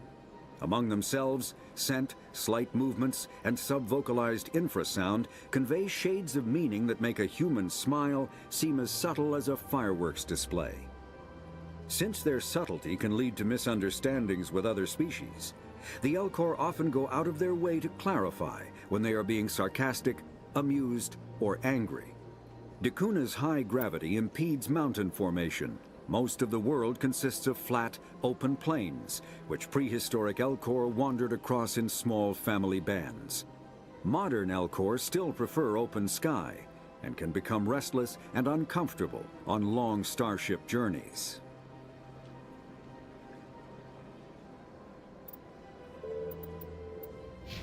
Quite the lake. Wonder if anyone ever drowned in it.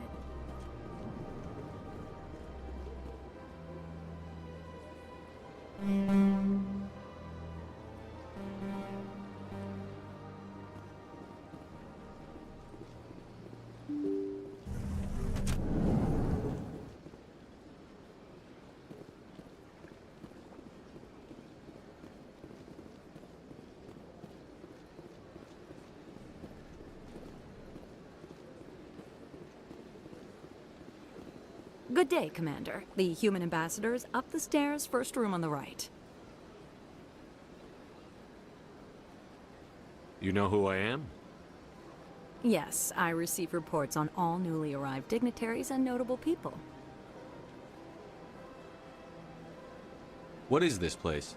This is the Presidium. More specifically, you are at the Citadel embassies. If you have more questions, please access Avina. What's that? Oh, Avina is the virtual guide for the Citadel. Feel free to access the terminal yourself. What's your name?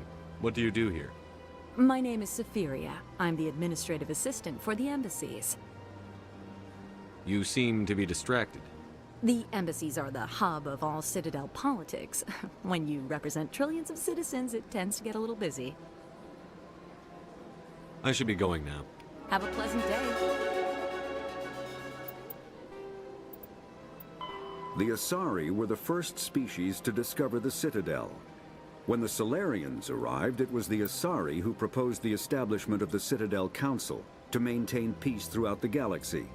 Since then, the Asari have served as the mediators and centrists of the Council. An all-female race, the Asari reproduce through a form of parthenogenesis. They can attune their nervous system to that of another individual of any gender and of any species to reproduce. This capability has led to the unseemly and inaccurate rumors about Asari promiscuity. Asari can live for over 1,000 years, passing through 3 stages of life. In the maiden stage, they wander restlessly, seeking new knowledge and experience. When the matron stage begins, they meld with interesting partners to produce their offspring. This ends when they reach the matriarch stage, where they assume the role.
Welcome to the Presidium. Allow me to be your guide.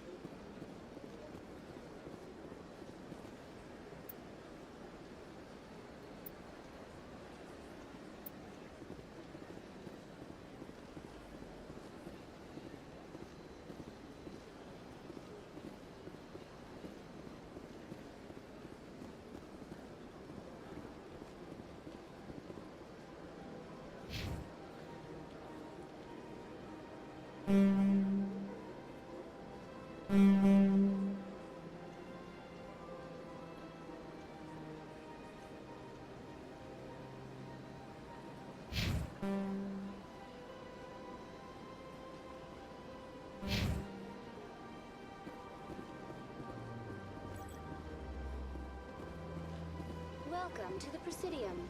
Allow me to be your... Greetings and welcome to the Presidium. My name is Avina, and I am pleased to be your virtual guide throughout this level of the Citadel space station. What does that mean? I am a fully interactive virtual intelligence, programmed to provide spontaneous guidance at predetermined locations of interest throughout this level of the Citadel. I may also be contacted through any of the Presidium VI terminals, should you require assistance. Give me the tour. You are standing at Presidium Tourism Terminal 1. On either side of this lobby are the embassies of the various Citadel races, along with CSEC headquarters. On the far end of this level, you can see the Citadel Tower, where the Council meets regularly to discuss matters of interstellar importance. I want to know more about Citadel security. Citadel security serves as law enforcement for all regions of the Citadel, though the majority of officers serve in the wards. Executor Palin, a Turian, is the current head of CSEC, but individuals from virtually every species across Citadel space serve as officers beneath him. If you wish to learn more, Executor Palin's office is located in the CSEC headquarters just across the lobby. Tell me about the embassies. Each species in Citadel space important enough to be consulted on matters of galactic politics maintains an embassy on the Presidium. The Volus were the first non-council species to be granted an embassy, roughly 2,384 galactic standard years ago. As Citadel space has expanded, more embassies have been added. The most recently added embassy belongs to your own species, humanity. It was added 19 galactic standard years ago, despite some rather vocal opposition.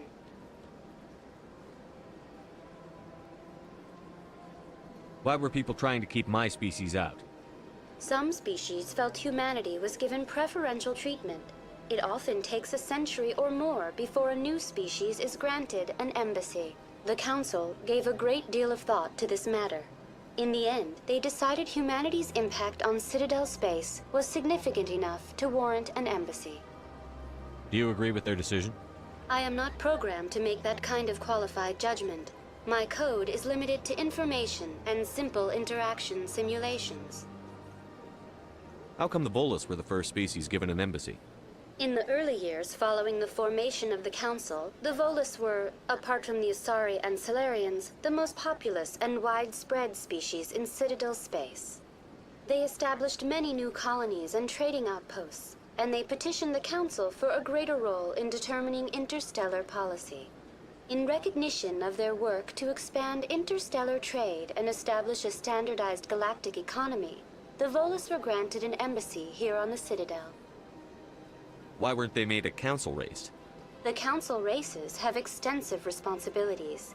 They must provide personnel and ships for the Citadel fleets. They often provide economic aid in times of disaster. It would be unfair to demand such an enormous burden of a species unable to meet these obligations. The embassies allow lesser species to have a voice on the Citadel.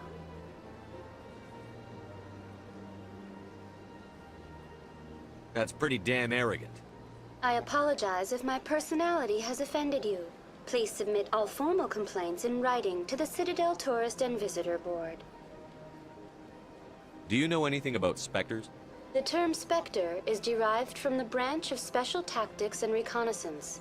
Each Spectre agent is handpicked by the Council.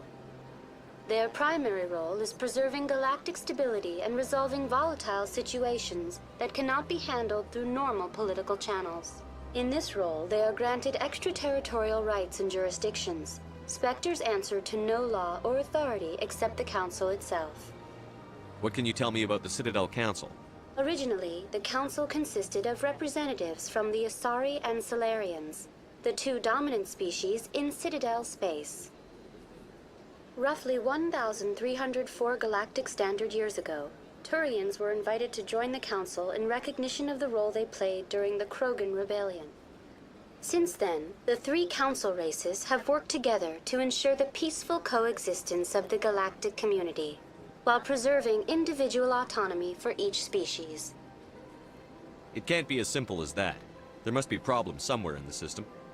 I am not programmed to make that kind of qualified judgment. My code is limited to information and simple interaction simulations. Goodbye. Goodbye, and thank you. Biotics is a virtual intelligence is an advanced form of user interface software. VIs use a variety of methods to simulate natural conversation, including an audio interface and an avatar personality to interact with. Although a VI can provide a convincing emulation of sentience, they are not self-aware, nor can they learn or take independent action.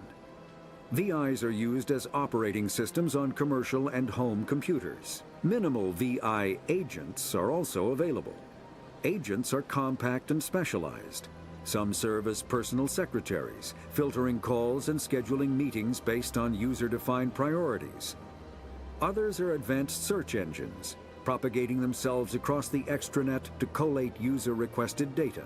Commercial VIs in a variety of stock personalities are available at any software retailer. Boutique firms and hobbyists also build unique VIs to personal specification.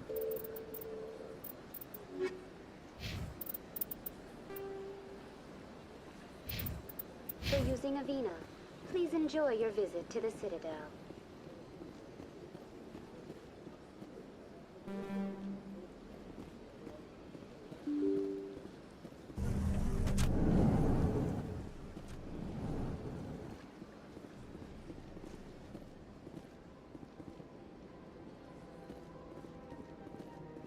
I can't believe I landed a job here.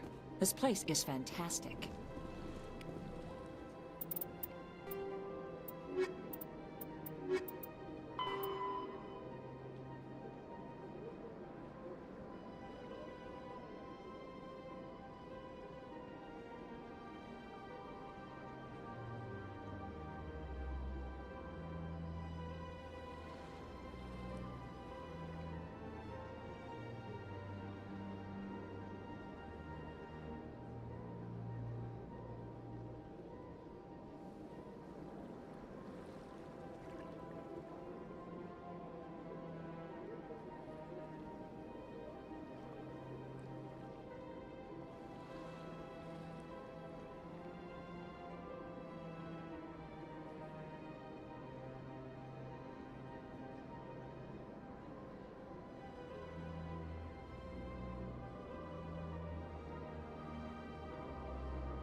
Human, delighted, welcome. It is good to meet you.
place?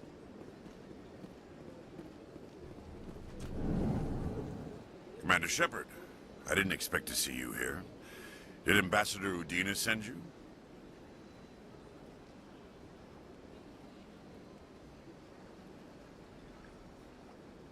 I came on my own. I need information. You humans are always so curious, always sticking your fingers into someone else's pie. Is that the right expression? Never mind, forget I asked. Was there something you needed, Commander?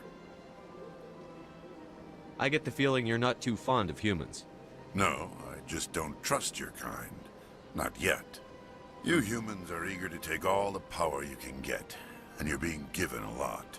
If the Council wants to make humanity their new favorite pet, that's their business. But I don't have to like it. The Council treats us like second-class citizens. We have to fight for everything we get. Good. Then fight for it. But don't expect the rest of us to just sit back and let you take it. I'm a busy man, Commander. Are we done here? What do you know about the Spectres? They're the right hand of the Council, or so they like to be called. More like the underhanded side of the Council. What do you have against the Spectres? I can't abide any organization that considers itself above the law. Especially when it's left up to each individual Spectre to decide when and how to bend the rules. Sometimes you have to bend the law to keep people safe. I've been with CSEC for 30 years. I've never had to break the law to do my job, not once. Yeah, right. You expect us to believe none of your officers are corrupt?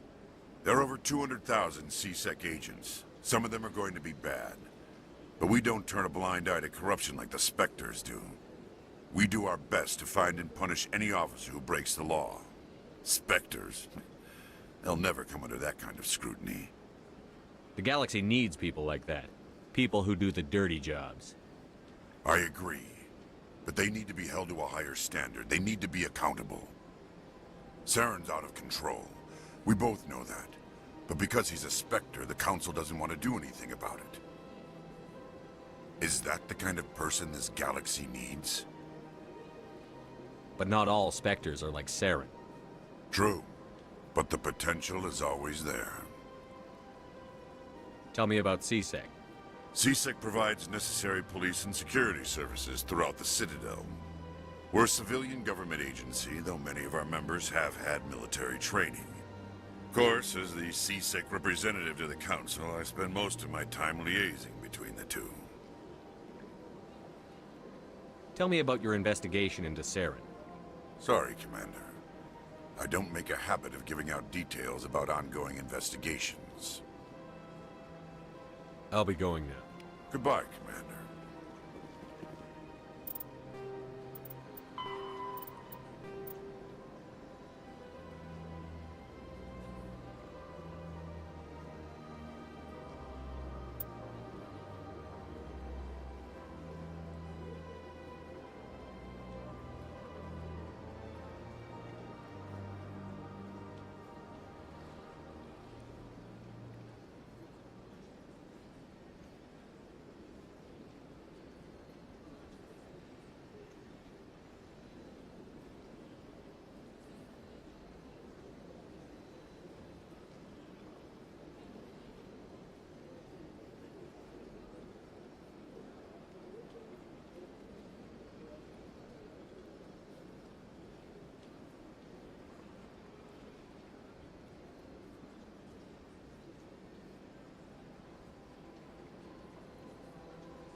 This place seems strange.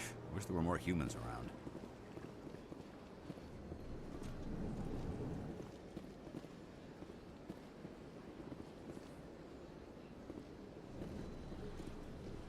Don't believe the rumors. The consort would never reveal her secrets.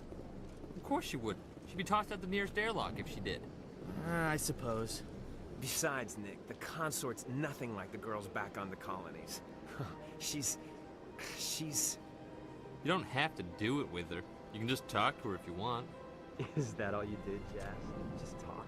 I didn't say that. Ha! I bet you did too. Shut up, Fredericks. What do you want? Oh, Commander. Is there something I can do for you? Relax, Private. This isn't an inspection. Right, sorry. What can I do for you, Commander?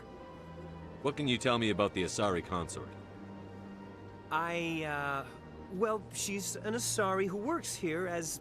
That is, she helps people with things. You never went to see her, did you, Fredericks? No, I never did. I couldn't afford it. It costs half a year's credits just to go in and talk to her. Can you at least tell me where I can find her?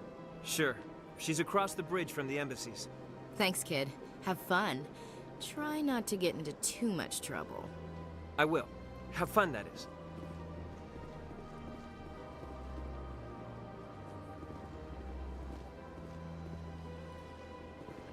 I don't have time to talk now. I'm very busy.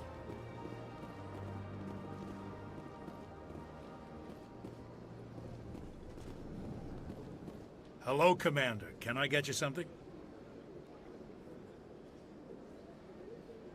Goodbye. So long, Commander. Have a pleasant day.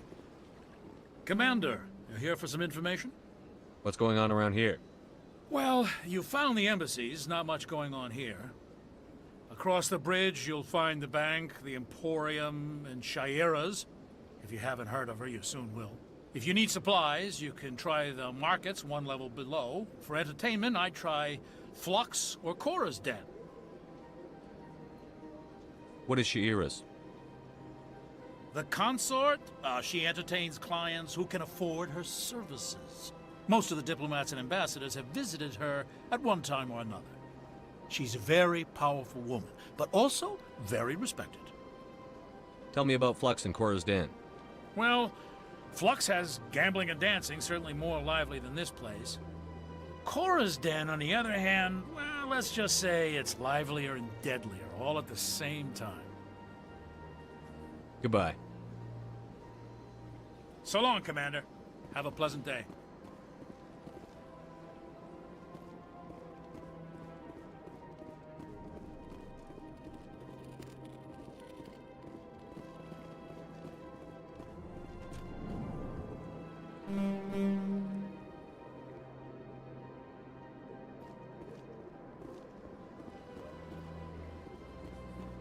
I don't have time to talk now. I'm very busy. You have to be tough with these aliens. They won't respect you otherwise.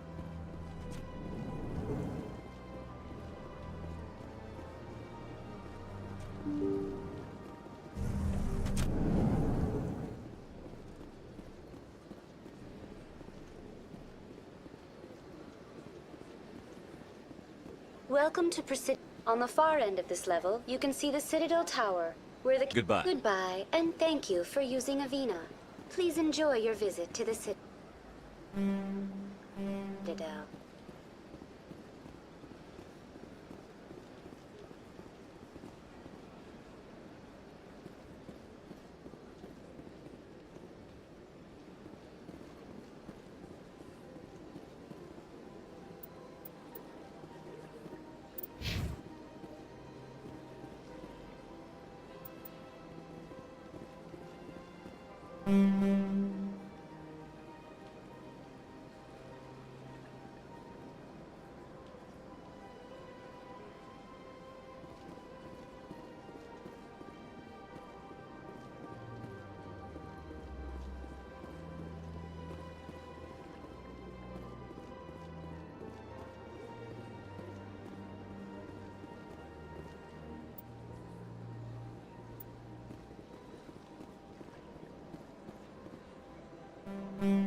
Please do not disturb the keepers.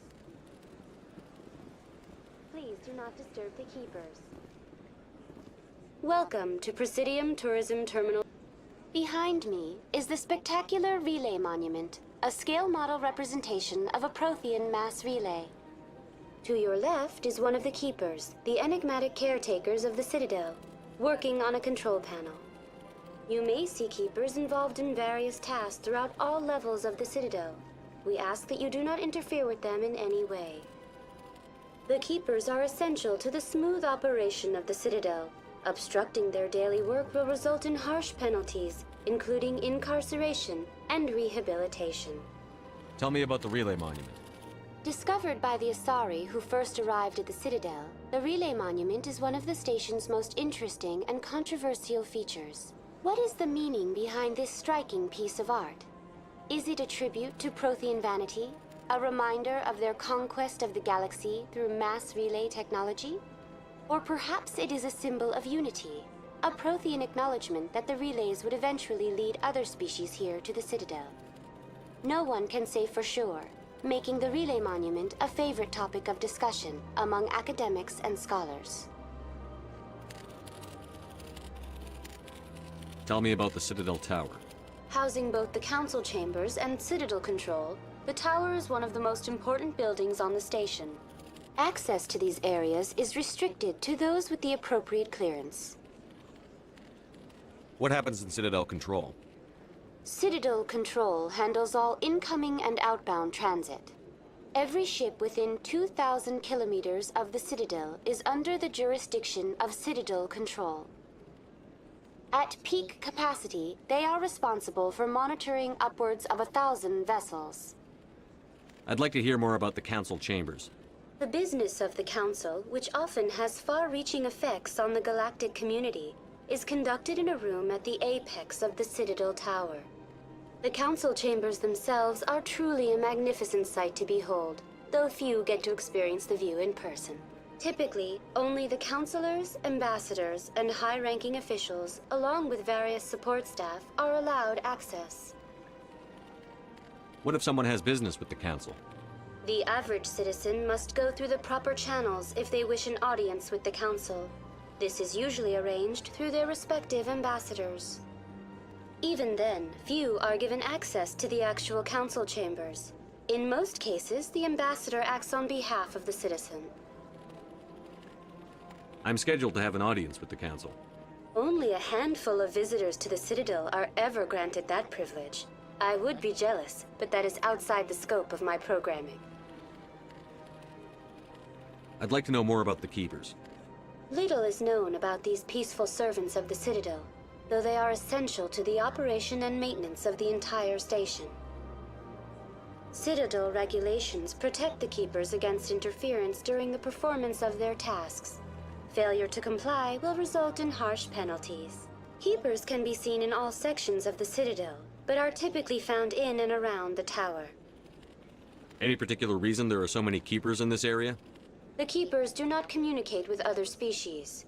It is assumed, however, that the tower houses the Citadel's primary control systems.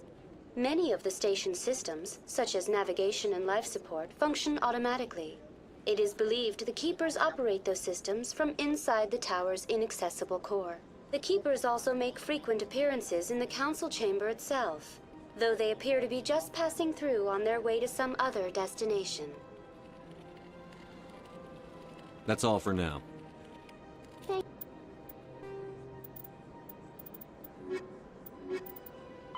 The Volus are a... When the Asari discovered the Citadel, they also discovered the Keepers, a docile, multi-limbed insect race that seemingly exists only to maintain and repair the great Prothean station. Early attempts to communicate with or study the Keepers were failures, and it is now illegal to interfere with or impede Keeper activity. Because they are completely non-threatening, Keepers have become virtually invisible to everyone else. Similarly, they seem indifferent to other species, except for their tendency to help new arrivals integrate themselves into the Citadel. No matter how many Keepers die due to old age, violence, or accident, they maintain a constant number.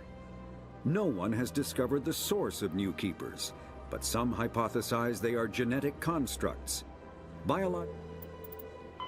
Biotics, mass relays are feats of Prothean engineering advanced far beyond the technology of any living species. They are enormous structures scattered throughout the stars and can create corridors of virtually mass-free space, allowing instantaneous transit between locations separated by years or even centuries of travel using conventional FTL drives. Primary mass relays can propel ships thousands of light years, often from one spiral arm of the galaxy to another. However, they have fixed one-to-one connections. A primary relay connects to one other primary relay and nowhere else. Secondary relays can only propel ships across a few hundred light years. However, they are omnidirectional. A secondary relay can send a ship to any other relay within its limited range. There are many dormant primary relays whose corresponding twins have not yet been located. These are left inactive until their partner is charted, as established civilizations are unwilling to blindly open a passage that might connect them to a hostile species. Thank you for using Avena. Have a pleasant day.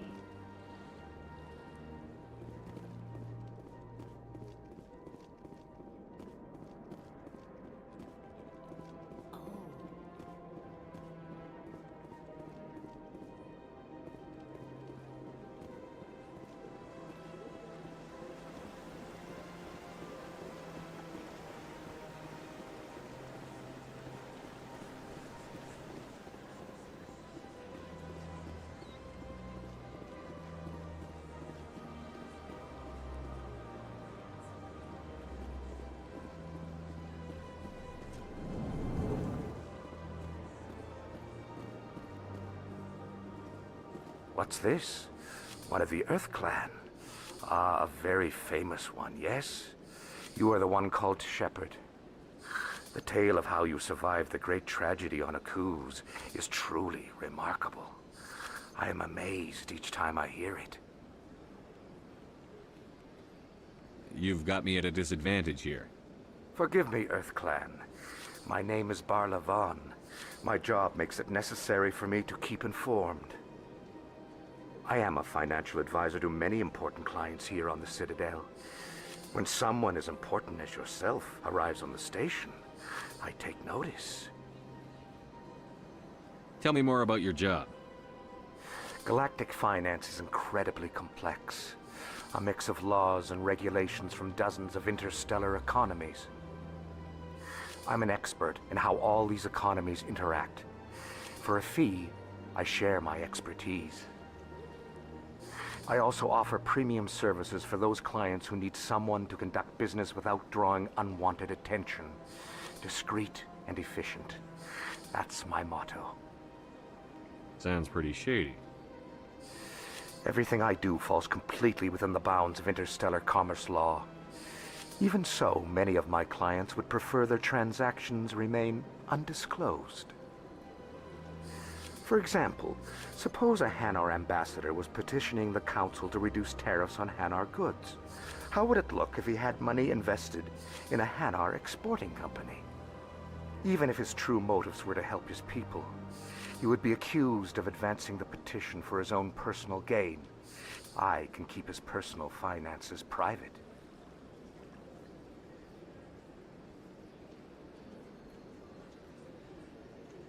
Still sounds shady to me. Then we can only hope you will never be cursed with a large enough fortune to require my services. What's it like living here on the Citadel? The station is without a doubt the greatest wonder in the galaxy. It is a technological marvel, but its true splendor goes much deeper than the hull and engines. From the Presidium to the wards, the entire station is a testament to the success of the Council. All the species of Citadel spaced together in a single, strong community.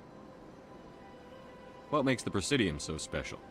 It is the political center of Citadel space. 80% of all intelligent species in the known galaxy acknowledge the Council's authority on interstellar matters. But only the most powerful and influential species have embassies here on the Presidium. This level of the station is reserved for the elite, Shepard. People like us. What are the wards like? The cultural heart of the galaxy.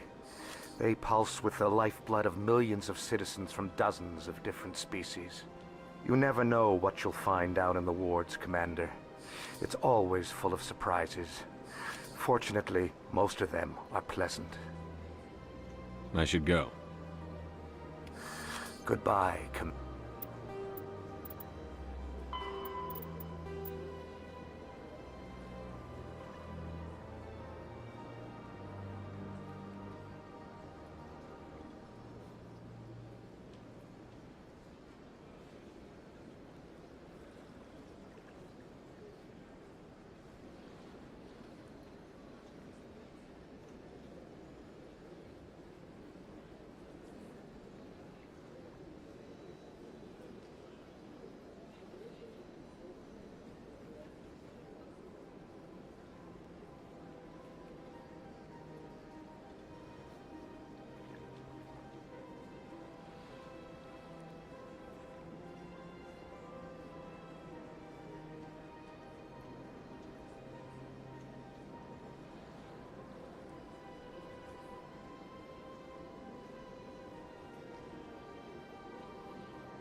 Ah, human.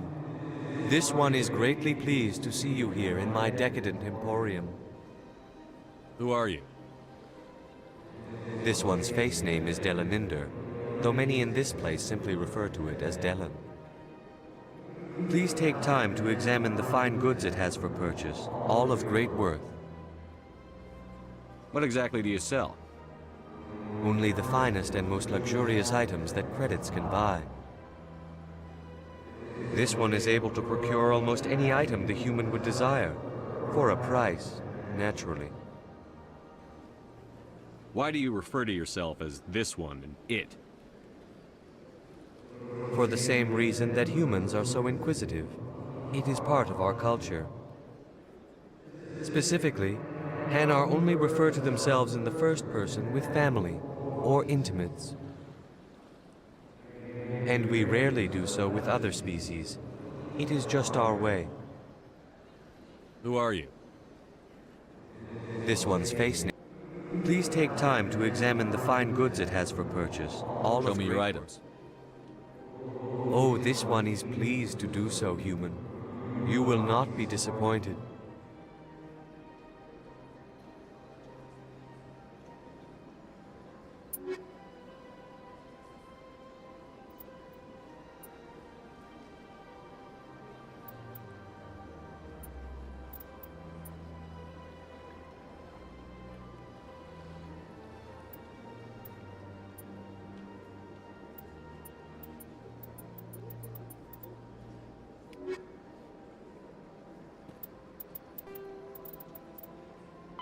The Volus, the Hanar, are a citadel species known for excessive politeness.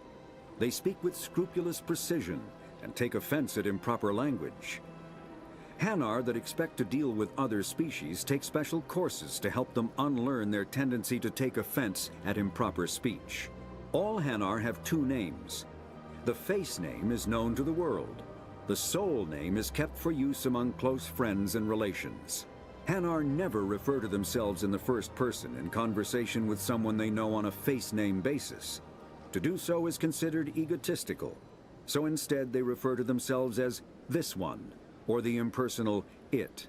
Their homeworld, Kaje, has 90% ocean cover and orbits an energetic white star, resulting in a permanent blanket of cloud. Due to the presence of Prothean ruins on the world, many Hanar worship them, and Hanar myths often speak of an elder race that civilized them by teaching. Commander, show me your items. Oh, this one is pleased to do so, human. You will not...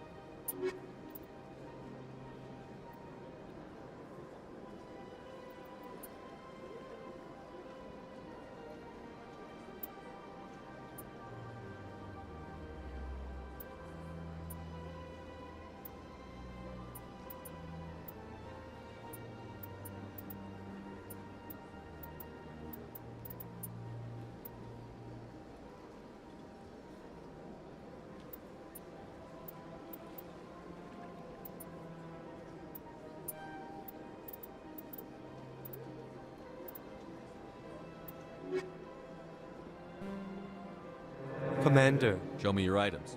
Oh, this one is pleased to do so, human.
Welcome to Presidium Tourism Terminal 3.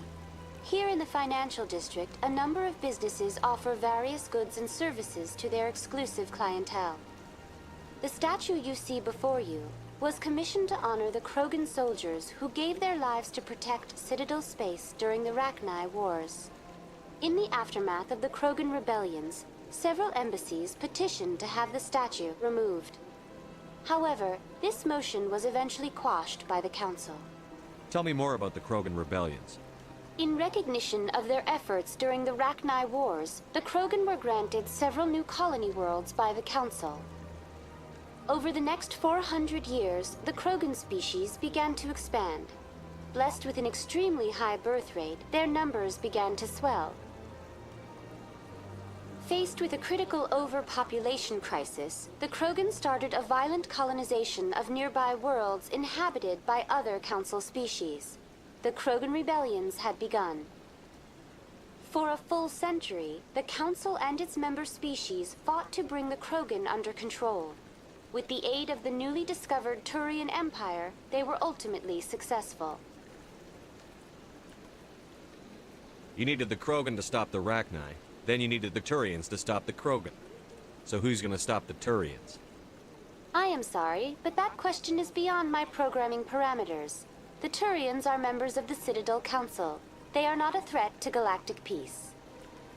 Why did the Council fight so hard to keep the statue? The Krogan were instrumental in saving the galaxy from the Rachni threat. The Council believed this historical fact should not be forgotten. The Council also hoped that preserving the memorial would improve diplomatic relations with the Krogan and bring about a peaceful resolution to the rebellions. Unfortunately, the Krogan refused to negotiate and only surrendered after their population and homeworlds had been ravaged by the Turians. Sounds like they got what they deserved. I am sorry, but a value judgment of that nature goes beyond my programming. What were the Rachni Wars? Nearly 2,200 years ago, explorers seeking to expand Citadel space opened up mass relays leading to systems controlled by the Rachni. A highly intelligent and aggressive insect race, the Rachni unleashed a war of conquest against the rest of the galaxy that lasted for nearly 3 centuries. The emergence of the Krogan finally turned the tide in favor of the Citadel species.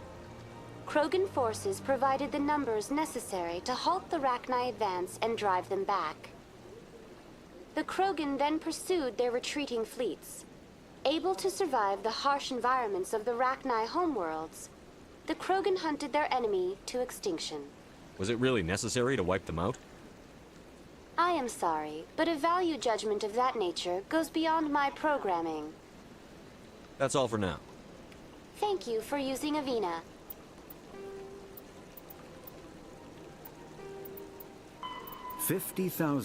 Though now extinct, the Rachni once threatened every species in Citadel space. Over 2,000 years ago, explorers foolishly opened a mass relay to a previously unknown system and encountered something never seen before or since, a species of spacefaring insects guided by a hive mind intelligence. Unfortunately, the Rachni were not peaceful, and the galaxy was plunged into a series of conflicts known as the Rachni Wars.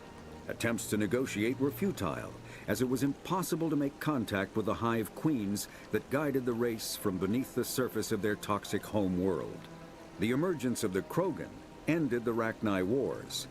Bred to survive the harshest environments, the Krogan were able to strike at the queens in their lairs and reclaim conquered Council worlds.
Have a pleasant day.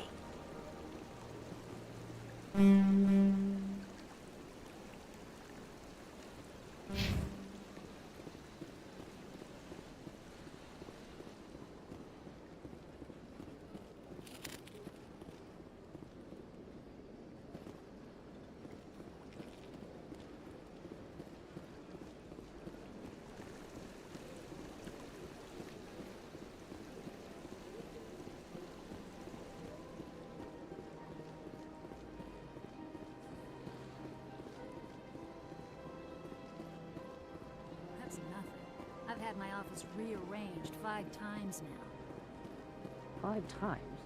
Why? What do they want? How should I know? It's not like keepers offer an explanation for what they're doing.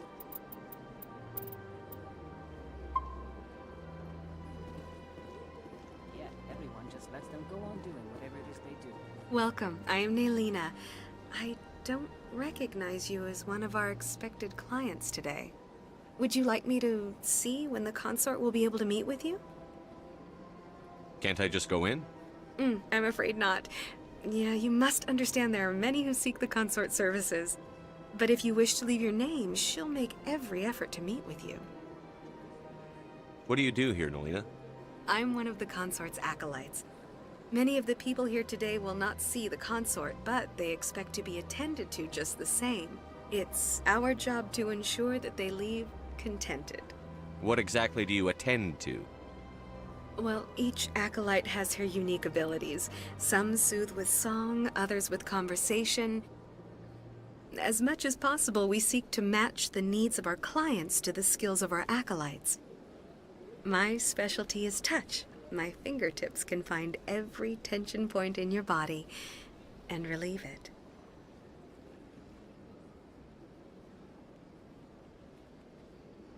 I'd like to try out your services. Excellent.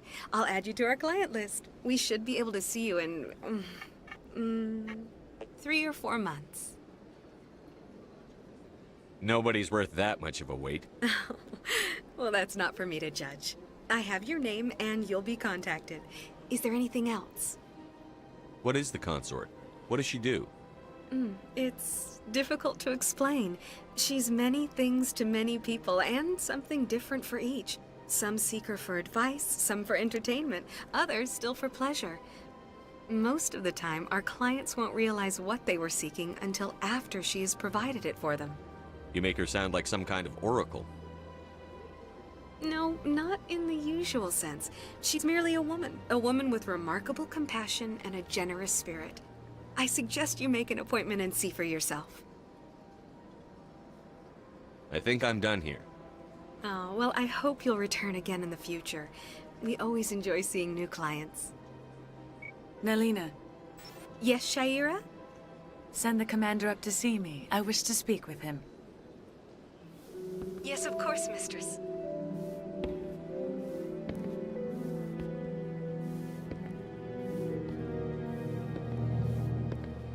Huh. It appears the consort has taken notice of you. She'd like to meet with you now. Where do I go? Just head upstairs. She'll be waiting for you.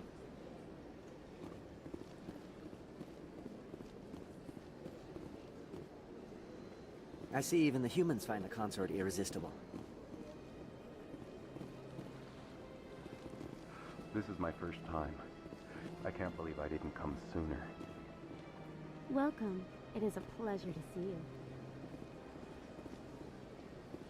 You're with the Alliance? My brother's a private back on Earth.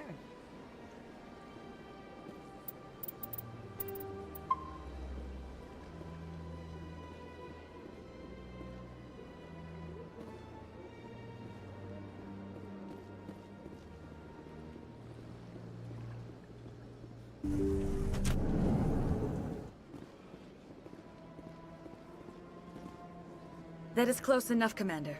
I've heard a great many things about you since your arrival here in our citadel. You wanted to speak with me? I have a certain problem that could use your expertise.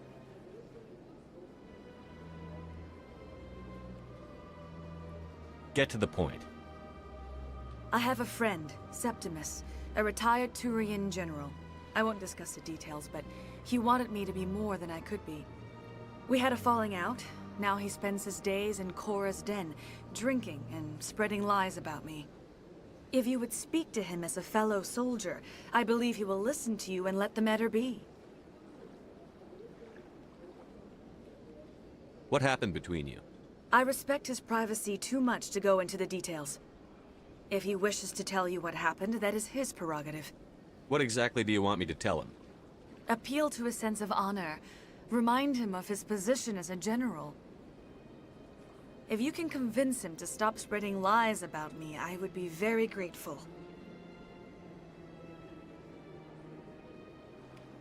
Now I must ask you to take your leave. I have many clients waiting to see.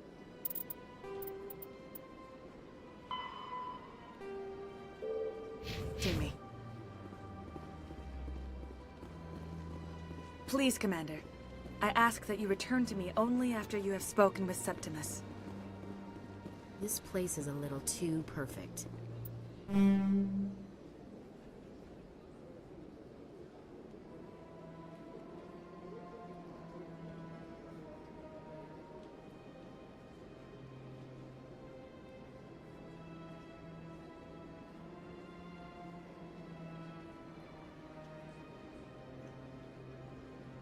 They're hiding something.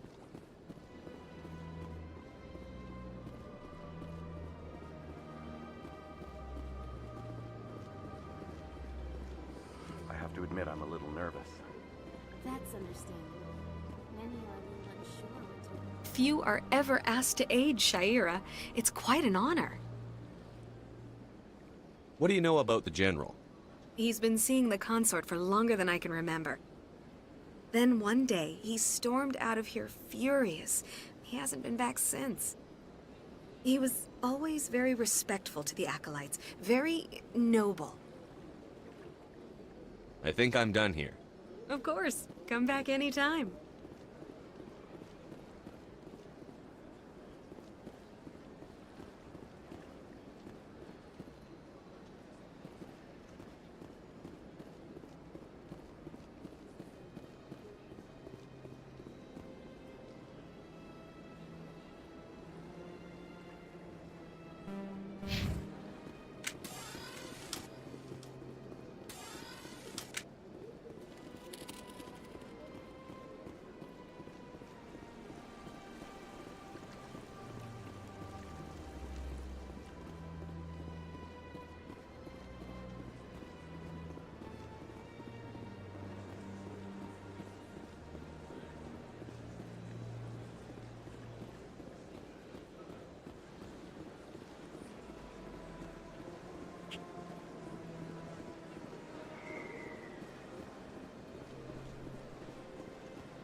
made our reports. Now we just have to trust Ambassador Udina.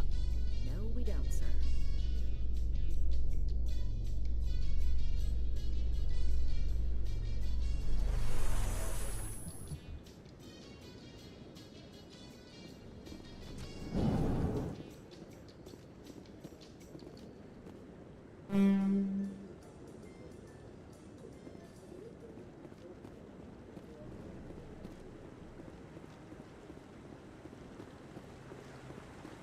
Saren's hiding something. Give me more time. Stall them. Stall the council? Don't be ridiculous. Your investigation is over, Garrus.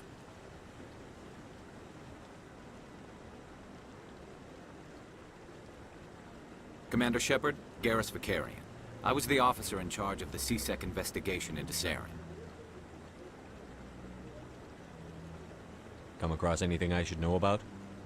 Saren's a Spectre. Most of his activities are classified. I couldn't find anything solid. But I know he's up to something. Like you humans say, I feel it in my gut. I think the council's ready for us, Commander. Good luck, Shepard. Maybe they'll listen to you. You don't want to keep the council waiting.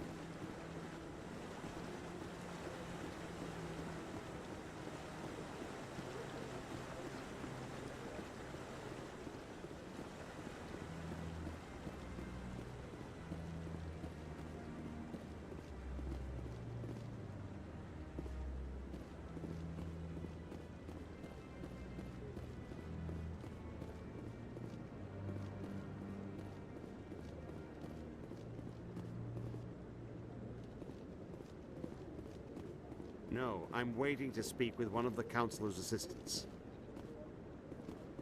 Commander?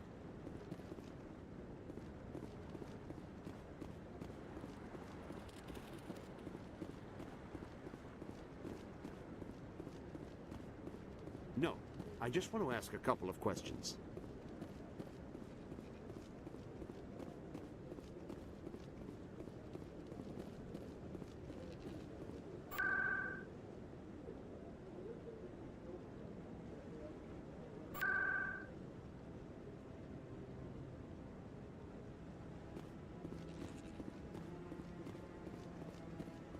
Don't be ridiculous. The Volus won't be joining the Council for years. I'm not so sure. The humans are making a strong push, and you can bet the Volus will be right on their coattails.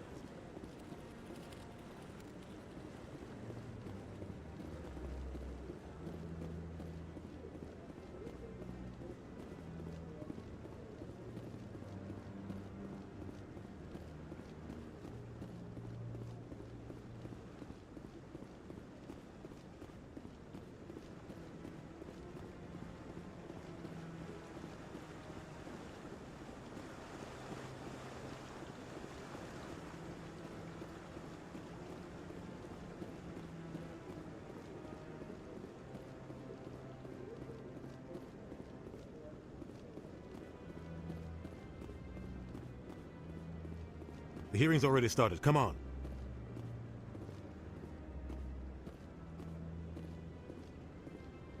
The Geth attack is a matter of some concern, but there is nothing to indicate Saren was involved in any way. The investigation by Citadel Security turned up no evidence to support your charge of treason. An eyewitness saw him kill Nihilus in cold blood. We've read the Eden Prime reports, Ambassador.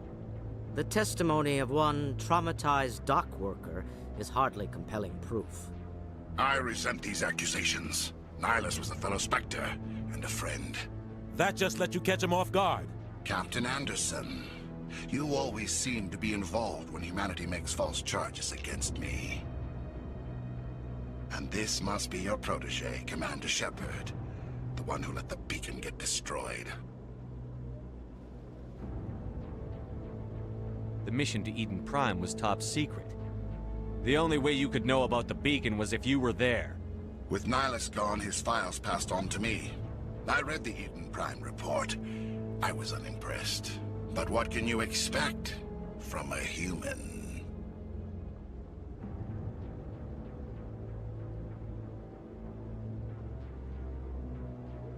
Saren despises humanity. That's why he attacked Eden Prime. Your species needs to learn its place, Shepard. You're not ready to join the Council. You're not even ready to join the Spectres. He has no right to say that. That's not his decision.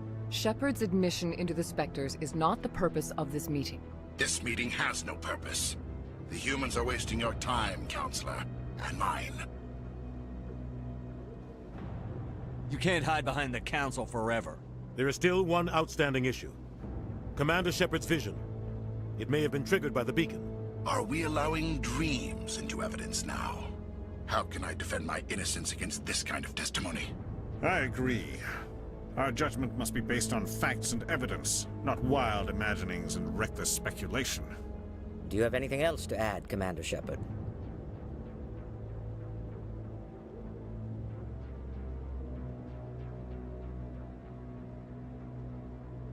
You've made your decision.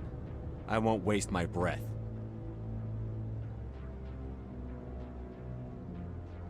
The Council has found no evidence of any connection between Saren and the Geth. Ambassador, your petition to have him disbarred from the Spectres is denied. I'm glad to see justice was served. This meeting is adjourned.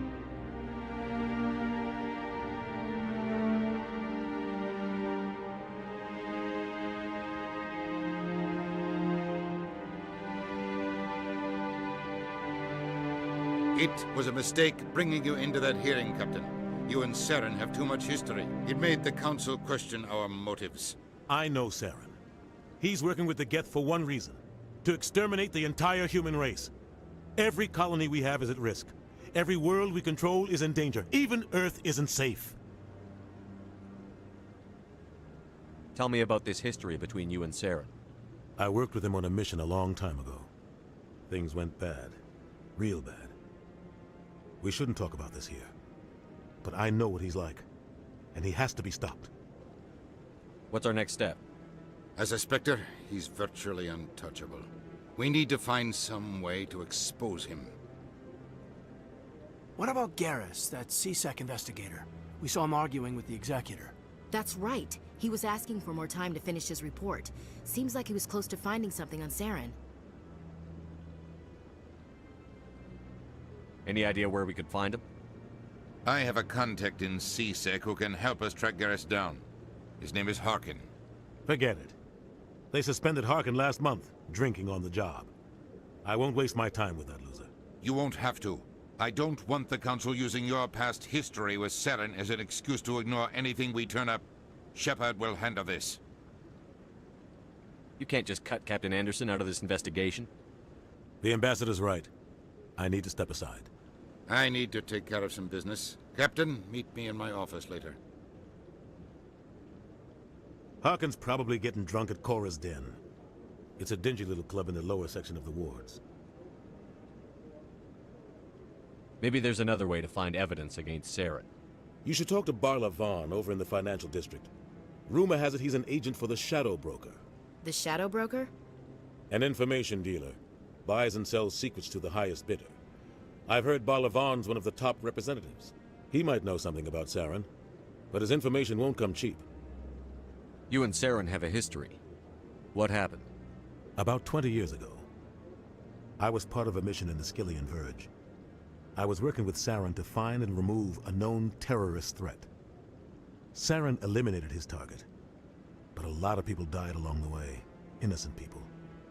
And the official records just covered it all up. But I saw how he operates. No conscience, no hesitation. He'd kill 1,000 innocent civilians to end a war without a second thought.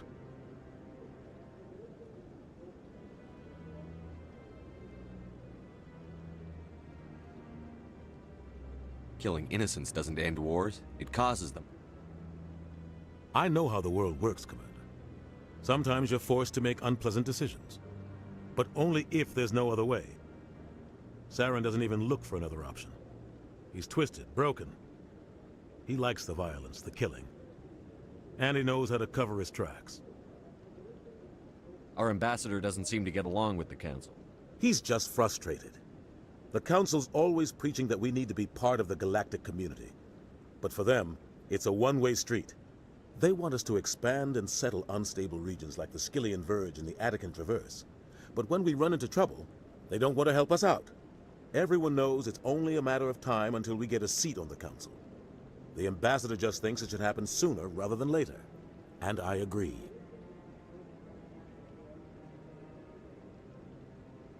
Who cares if we get a seat on the council? What's the big deal? If the council passes a ruling on an interstellar matter, we have to follow it. We don't have the fleets or political allies to defy them. Once we get a seat on the council, we'll be able to influence those rulings, protect our own interests. No more jumping through hoops whenever we want something. Take this mess we're in now. If humanity had a seat on the council, we'd just send the Citadel fleet out to take care of Saren and his Geth. Problem solved. Maybe they'd let us join the council if we were more willing to cooperate with the other species. Of course they would. If we did everything they told us to, they'd love to have us on the council. But it wouldn't be much of a deal for us. I understand their side. They don't want us dominating the council. It's founded on cooperation and alliances. But we have to look out for our own interests too. You don't think much of Harkin. The guy joined CSEC about 20 years ago. He's been an embarrassment to our species ever since. Roughing up suspects in custody, bribery accusations, alcohol and drug use. The embassy used to step in when he got in trouble. But I guess enough was enough. The guy's a scumbag. He should have been cut loose a long time ago. He was one of the first human CSEC officers. Guess it would have looked bad if he got fired. A lot of backroom deals were worked out over the years to keep him on the force. Politics is a dirty business sometimes, but it looks like his time's run out. We've got enough humans in CSEC now to stop protecting him. I thought this embassy was supposed to help humans. Harkin may be human, but he's also an ass. He's had more than his share of chances. If the embassy wasn't protecting him, he would have been fired 15 years ago. CSEC is better off without him. I want to know more about the Spectres. They're not your typical government agency. They tend to work alone, behind the scenes. They take care of problems the Council can't. It's not easy preserving peace across an entire galaxy. The Council prefers to use diplomacy and negotiation. But sometimes more extreme measures are needed. How do they decide who becomes a Spectre? You can't just apply to join. There's no training program. Spectres aren't made. They're born. The Council's always looking for exceptional individuals. People who can get the job done, like you. They've been watching you for years. They see something in you. They want you on their side. Nihilus was supposed to give them a final recommendation, but with him gone, things are still up in the air. What's their command structure like? There is no command structure. Each Spectre answers directly to the Council. Sometimes they're sent on specific missions. Other times, they act on their own. They tend to operate outside the law, do whatever it takes to accomplish their goals. The Council just turns a blind eye. Spectres have a lot of power, Shepard. They sound like shadow operatives. Everything about them is classified. We don't even know how many there are. The latest Alliance estimate puts their numbers under 100. But the Council couldn't do its job without them. They're the Citadel's top agents, the last line of defense, the final option before open war. The entire galaxy respects and fears them. If a Spectre shows up, you know something big is about to happen. What happens when a Spectre goes rogue, like Saren? It doesn't happen often. The Council is careful when they select their candidates. But when something does go wrong, there's usually only one solution. Send another Spectre to bring the rogue agent down. Tell me more about the Shadow Broker. He's a necessary evil of galactic politics. Buying and selling information is a part of the game. And the Shadow Broker just happens to be the best player on the field. Always sells to the highest bidder. Doesn't get involved in politics, doesn't pick sides. A simple system, but it works. He's not a threat to anyone, not directly. He's just a resource we can use, or she is. Or maybe they are. Nobody really knows. You and Saren have a history. What happened? About 20 years ago. Saren eliminated, but I saw how he operates. No conscience. No hesitation. He'd kill 1,000 innocent Tell me civilians. about Barlavon. He specializes in moving large sums of money without leaving a paper trail. A financial genius, doesn't do anything illegal, but he knows all the loopholes. He's got an impressive client list. Ambassadors, diplomats, specters. That's probably why the Shadow Broker uses him.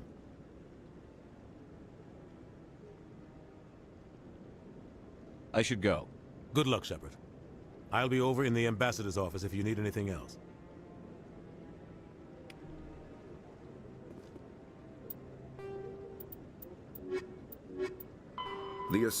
The second species to join the Citadel, the Solarians, are warm-blooded amphibians with a hyperactive metabolism. Solarians think fast, talk fast, and move fast. To Solarians, other species seem sluggish and dull-witted. Unfortunately, their metabolic speed leaves them with a relatively short lifespan. Solarians over the age of 40 are a rarity. The Solarians were responsible for advancing the development of the primitive Krogan species to use as soldiers during the Rachni Wars. They were also behind the creation of the genophage bioweapon the Turians used to quell the Krogan rebellions several centuries later. Solarians are known for their observational capability and non-linear thinking. This manifests as an aptitude for research and espionage. They are constantly experimenting and inventing, and it is generally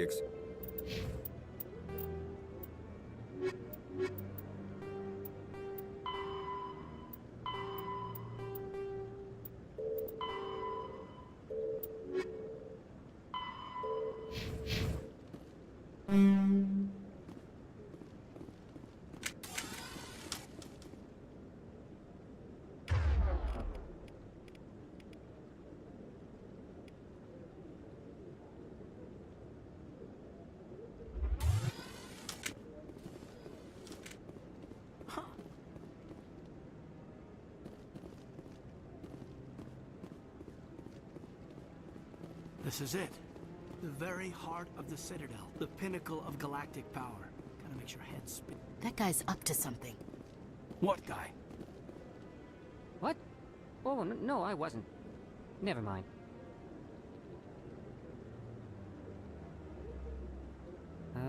Yes, is there something you want? Why are you so interested in the Keepers? Keepers? I've got no interest in the keep. Don't get coy. I know what I saw. I'm not so sure I should be talking to you about this. We're just talking. Is there something wrong with that? No. I guess it wouldn't hurt to tell you. I'm using a small scanner to gather readings on the Keepers. So far I've had mixed results. I find it difficult to get near the creatures. Why were you being so secretive about it, though? Well, technically we're not supposed to disturb the Keepers. I don't really think my scanning disturbs them, but the authorities might disagree. I'd like to do it more openly, but it's not really worth getting arrested over. I could help you out. I'm not worried about the authorities. I don't even know who you are. I'm Commander Shepard, with the Alliance military. Well, I suppose I could use the help. You'll need this. It's the scanning device I developed. Activate it each time you see a Keeper. All collected data will automatically upload to my database. I'll even send a few credits your way for each unique scan. What are you doing with the data once you've scanned it? Trying to learn whatever I can about the Keepers. We see them working everywhere, yet we know so little about them. I'm a scientist. I want to know what makes them tick. I should get going then. Yes, I have much work myself. So long, and good luck with the scanning.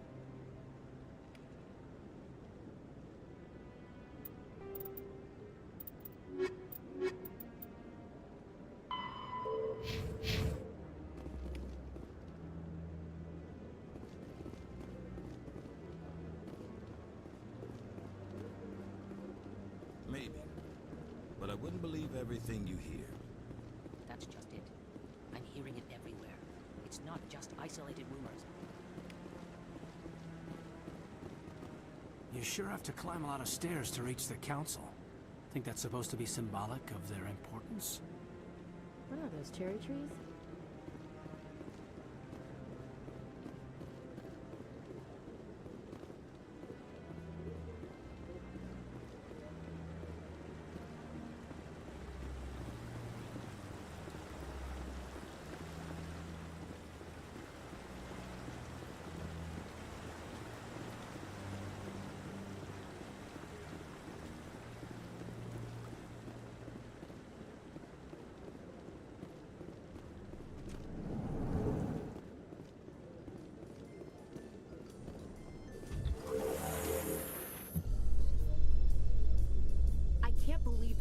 ignored all the evidence against Saren.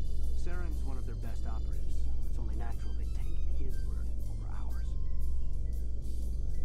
Oh, so now we just chase leads while this smug Turian runs around with his Geth troopers. That's politics, Chief. I hate politics.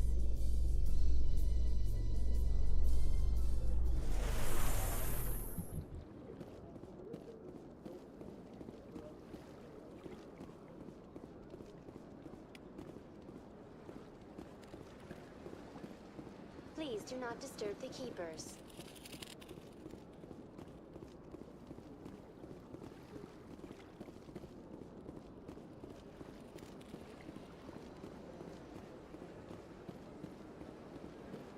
I've told you before, you're not allowed in here. This one believes it has the right to move freely through this area. You're creating a public disturbance. That Hanar refuses to listen to reason. Why can't it act in an orderly and lawful manner?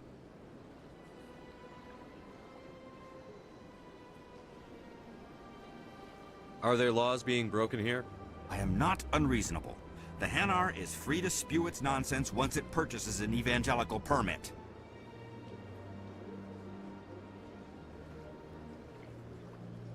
So if the Hanar gets a permit, it's allowed to preach? No. Registered evangelicals must follow regulations. There are specific areas where preaching is legal. Failure to follow the regulations results in the forfeiture of the license. What's the purpose behind the evangelical permits? Forcing religious evangelicals to register for a permit weeds out undesirables. It keeps the area safe. The Citadel is too important to become a battleground for a religious war. Why don't you just arrest the Hanar? I could arrest the Jelly, but my superior has requested that I find a solution that does not anger the Hanar. The Hanar become vocal when they feel their religious beliefs are being suppressed. If you'd like, I could talk to the Hanar for you. I have argued with the stubborn Jelly all afternoon. You are certainly welcome to try. Do you desire to learn of the Enkindlers? Or has the Honorable CSEC officer enlisted assistance?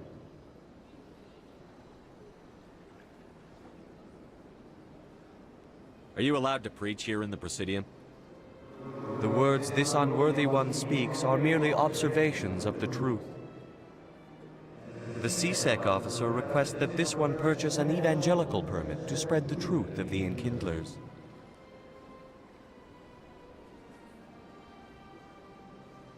Let me talk to the CSEC officer. Perhaps I can explain the situation. This one would be most grateful for the assistance. Please let this one know if success is achieved. Has the CSEC officer been assuaged?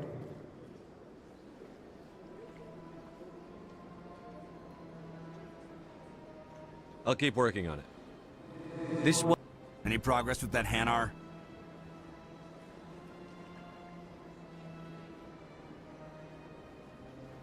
I think you should let the Hanar preach in the Presidium. The Presidium is a place of culture and respect. It should not be filled with zealots shouting their idiocy. Why should the Jellies get special treatment? Every other species understands and obeys the laws. If I purchased the evangelical permit myself, would that take care of things? As long as it stays in approved areas once it has the permit, yes. That would solve the issue for me. I'll be back. I don't care what you have to do. Just get rid of that Hanar.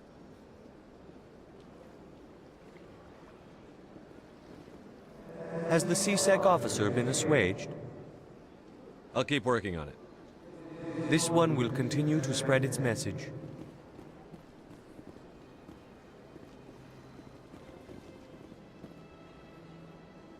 Has the CSEC officer been assuaged? The CSEC officer is just doing his job. You're causing trouble. This one is too humble to suggest that the CSEC officer is personally biased. This one only wishes to spread the truth to any who will listen. There is no intent to cause trouble. What if I purchase the evangelical permit for you? Finances are only a partial limitation. This one does not believe that one should pay in order to speak the truth. However, this one also does not possess the 150 credits necessary to purchase the permit.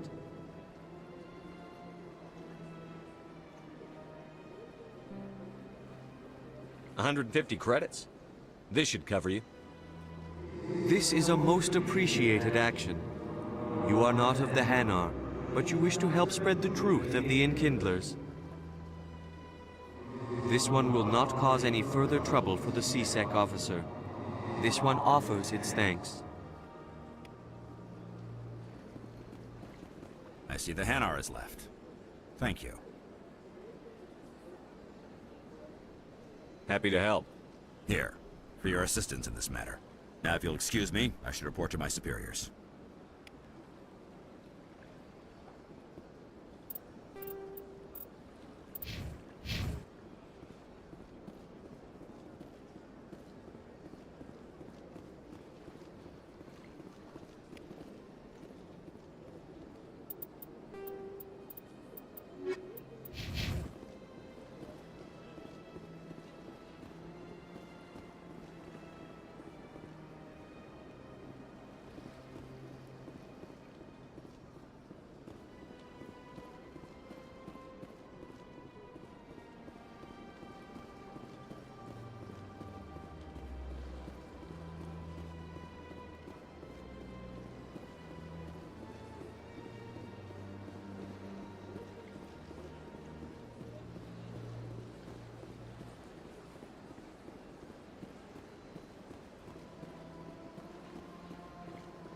Is there something else I can help you with, Commander? I should be going now. Have a pleasant day.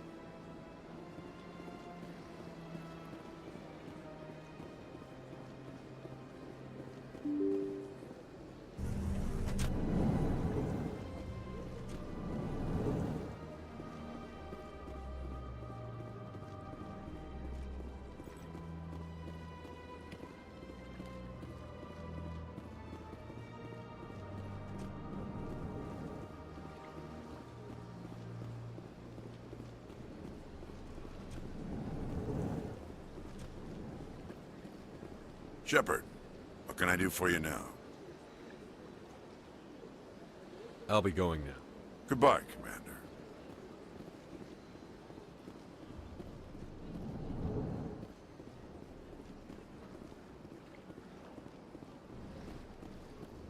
I don't have time to talk now. I'm very busy.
Yes, Commander. Is there something you need?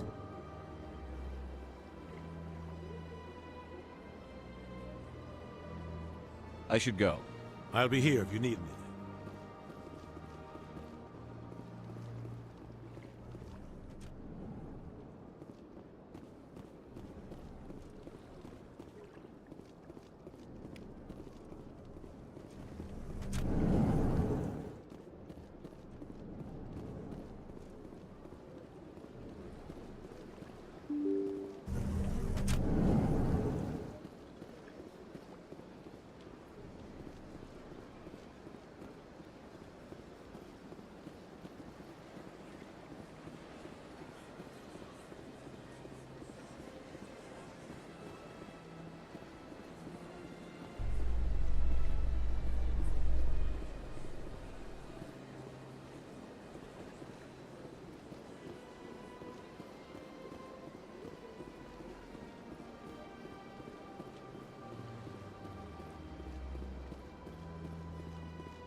Is there anything I can do for you today, Commander?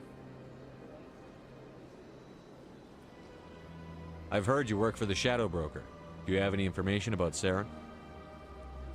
You're very blunt, Shepard. But you're right. I am an agent for the Shadow Broker.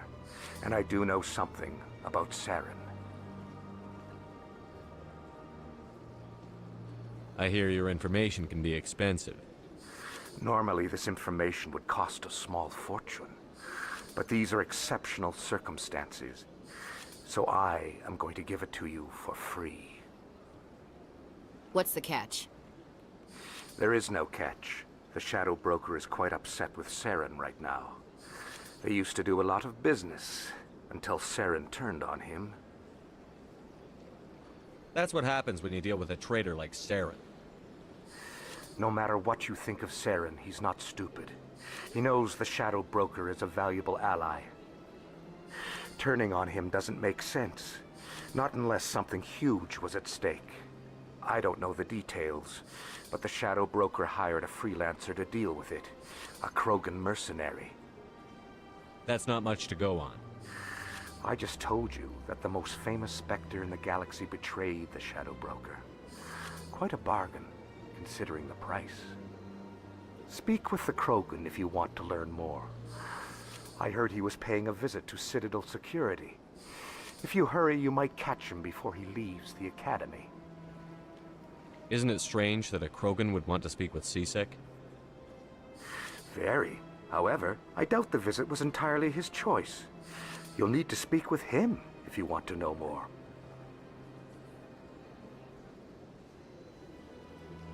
Tell me more about your job. I'm an expert. I also offer premium services for those clients who need someone to conduct business without drawing... I should go. Goodbye. The Volus, the Krogan, evolved in a hostile and vicious environment. Until the invention of gunpowder weapons, eaten by predators was still the #1 cause of Krogan fatalities. Afterwards, it was death by gunshot. When the Solarians discovered them, the Krogan were a brutal, primitive species, struggling to survive a self-inflicted nuclear winter. The Solarians culturally uplifted them, teaching them to use and build modern technology, so they could serve as soldiers in the Rachni War. Liberated from the harsh conditions of their homeworld, the quick-breeding Krogan experienced an unprecedented population explosion. They began to colonize nearby worlds. Even though these worlds were already inhabited, the Krogan rebellions lasted nearly a century, only ending when the Turians unleashed the Genophage, a Solarian-developed bioweapon that crushed all Krogan resistance. The Genophage makes only 1 in 1,000 pregnancies viable, and today...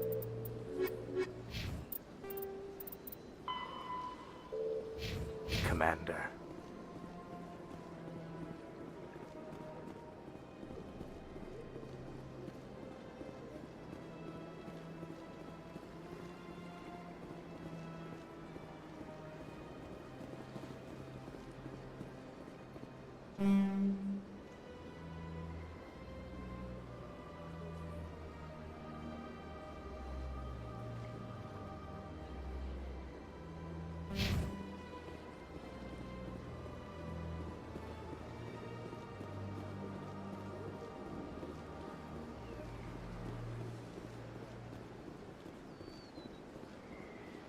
Let all races herald the glory of the Enkindlers who raised them all to enlightenment.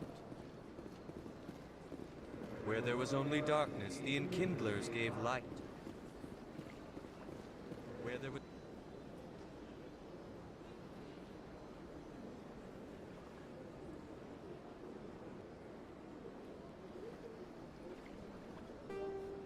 only ignorance, the Enkindlers gave wisdom. Where there was only silence, the Enkindlers gave the gift of speech.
Is that really...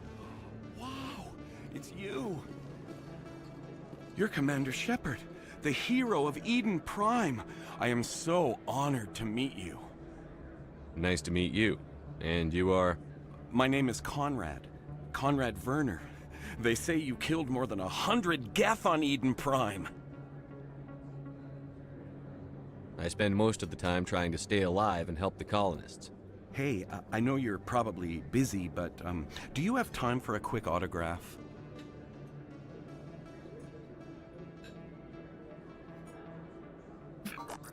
Anything for a fan. Here. Thanks. I really appreciate it. My wife is going to be so impressed. I'll let you get back to work. But next time you're on Earth, I'd love to buy you a drink. Thanks again!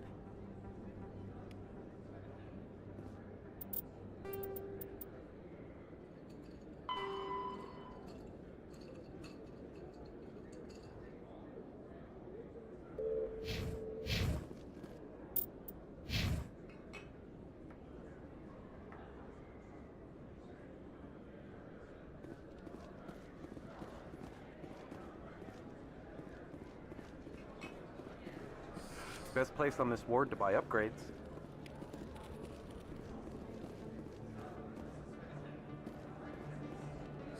Hello, Earth Clan. No doubt you've just come back from the colonies. Will you be needing supplies? What colonies are you talking about? Oh, my mistake, Earth Clan. I assumed... It doesn't matter. Pharaohs? Noveria? Well, if you haven't heard of them yet, I'm sure you will soon. But it doesn't matter where you hail from. My goods are available to all. What can you tell me about Noveria? The corporate capital of the Attican Traverse. Very cold. Very snowy. I don't get too many clients from there. They all have their own private suppliers.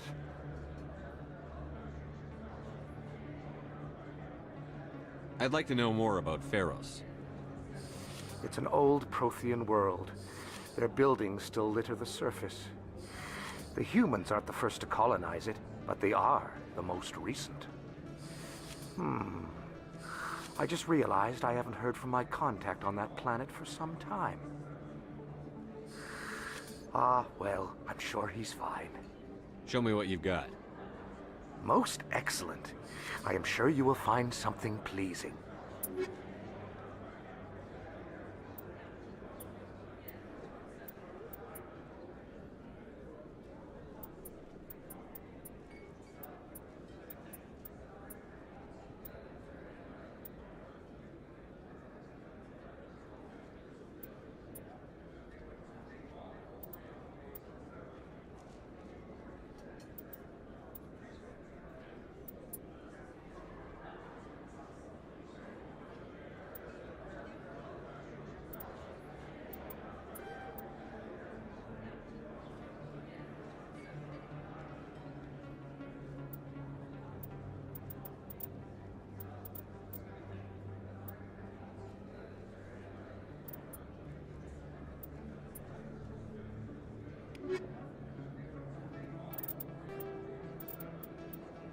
Noveria is a cool, rocky world with most of its hydrosphere locked up in massive glaciers. A privately chartered colony world, the planet is owned by the Noveria Development Corporation Holding Company. The NDC is funded by investment capital from 24 high-technology development firms and administrated by an executive board representing their interests. The investors built remote hot labs in isolated locations across Noveria's surface.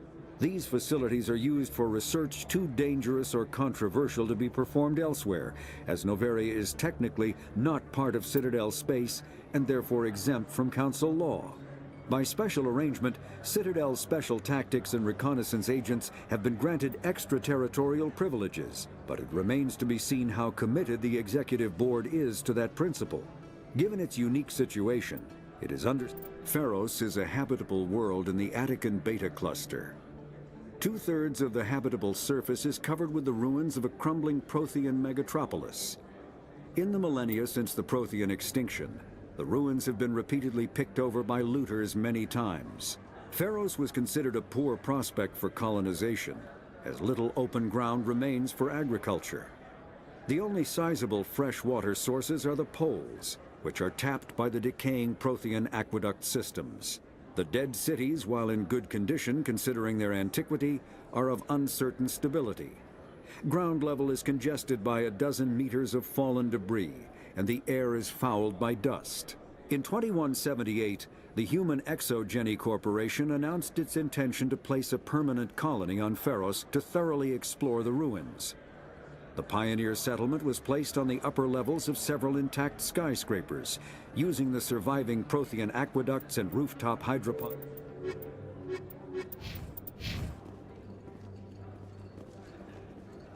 I don't think you bought this here. I don't sell this model. Look, I know it was you. I remember your face. Really, that's impressive. Usually you keep...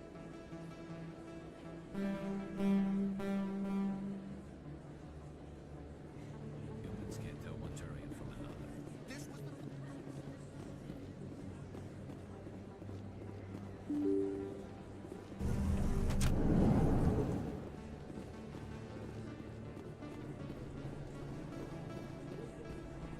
Commander Shepard? Excuse me, Commander Shepard? I'm Emily Wong. I'm an investigative journalist working here on the Citadel.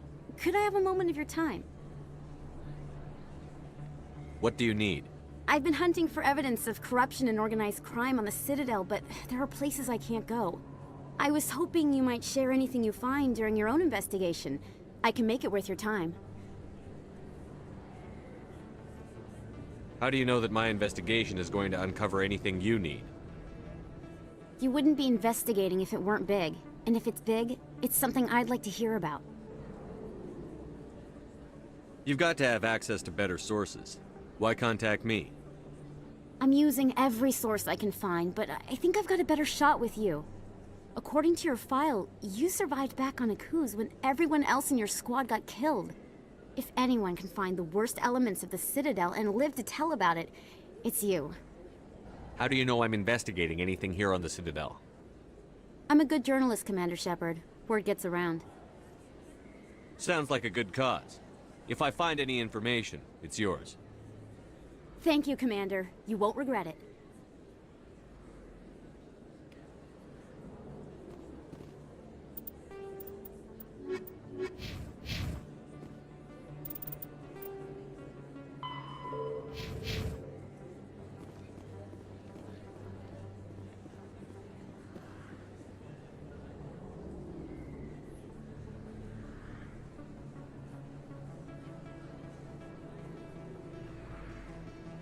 Big place. That your professional opinion, sir?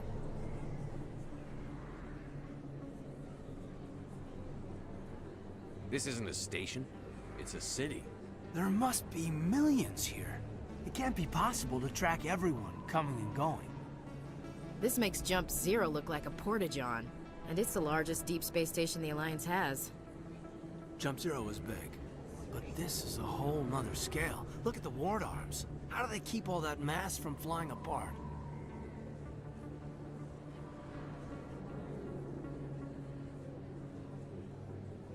The Council represents more races than I thought. No wonder they're careful with newcomers. They probably just want to keep everything running. It has to be hard keeping all these cultures working together.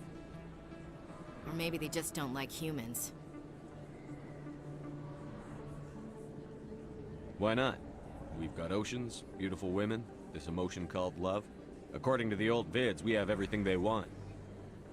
If you expect to get me in a tinfoil miniskirt and thigh-high boots, I want dinner first. Sir. That will be enough, Chief.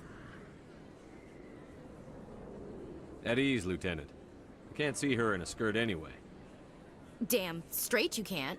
Ready to move out, sir.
Hello there. Welcome to Moorland's famous shop. You want many good supplies, yes?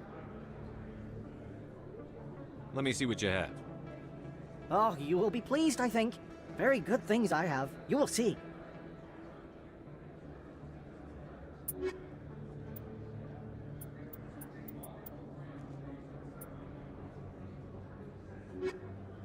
Hello there. Welcome to Moorland's famous shop. You want many good supplies? Let me see what you have.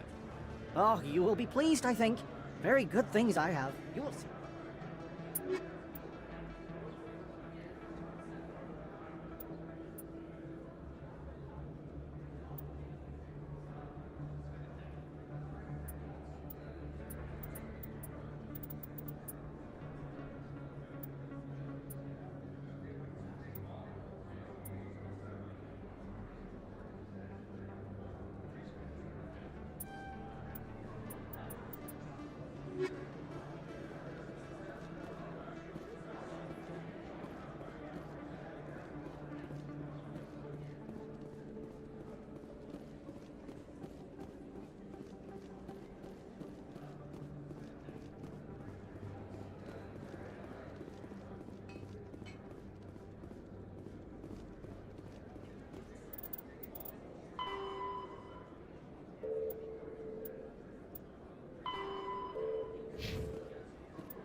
Hello there, Commander.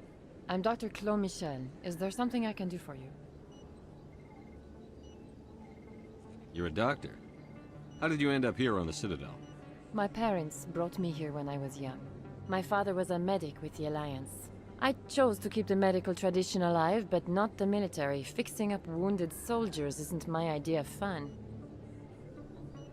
Let me take a look at what you have for sale. Of course.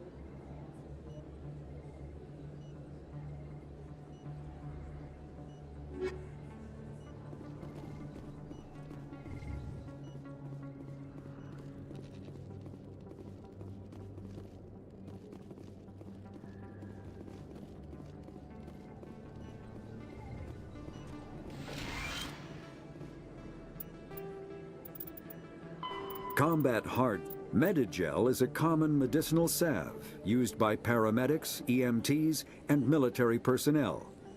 It combines several useful applications: a local anesthetic, disinfectant, and clotting agent all in one. Once applied, the gel is designed to grip tight to flesh until subjected to a frequency of ultrasound. It is sealable against liquids, most notably blood, as well as contaminants and gases. The gel is a genetically engineered bioplasm created by the CERTA Foundation, a medical technology megacorp based on Earth. Technically, Medigel violates Council laws against genetic engineering, but to date, it has proved far too useful to ban.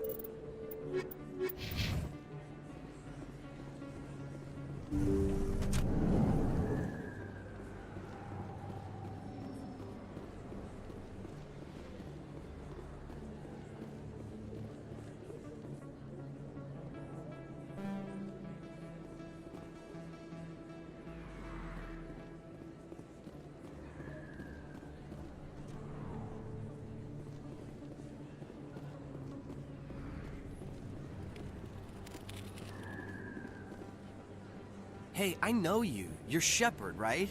I saw the monument at Akuz. They got a whole section about you there. It's a miracle you survived. Looks like you have a fan. I'm sorry, I just never thought I'd meet someone like you in person. My name's Lang, Officer Eddie Lang, Citadel Security. It's an honor to meet you, Commander. What are you doing down here in the wards? Anything I can help you with? Why'd you join Citadel Security? I don't know. Seemed like the right thing to do, you know? Maybe it's in my blood.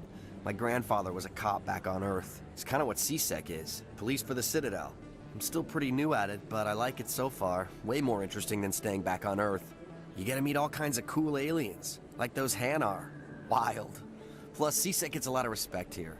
We uphold the law. People, even aliens, appreciate that. How do you like working here on the Citadel? This place is amazing. I've been here almost a year, and I still haven't seen a tenth of it. The Presidium's just so beautiful. Good place to go and relax.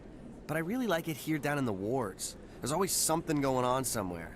Like that new club they just opened a few months ago, Flux. Wicked scene in there, Commander. You should check it out when you have some time. What do you know about the Spectres? Just the stuff they show in the vids. They always make them out to be super agents on secret missions to save the galaxy. I know it's not really like that, though. Some of the other CSEC guys don't like them too much. Figure they shouldn't be able to operate outside the law. But if they were so bad, the Council wouldn't use them, right? Do you know a CSEC officer named Harkin? I shouldn't really say too much. He's been on the force a lot longer than me.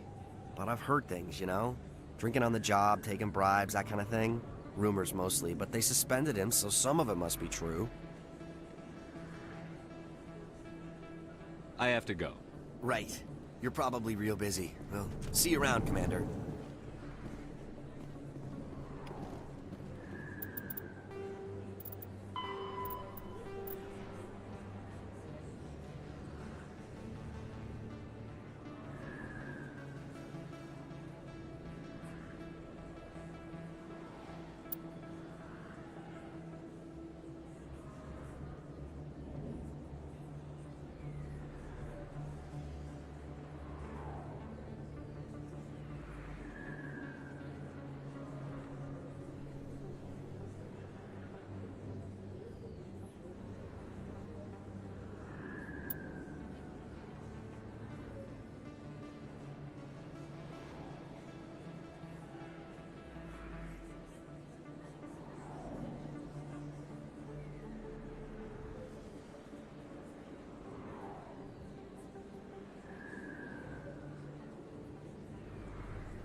That's him.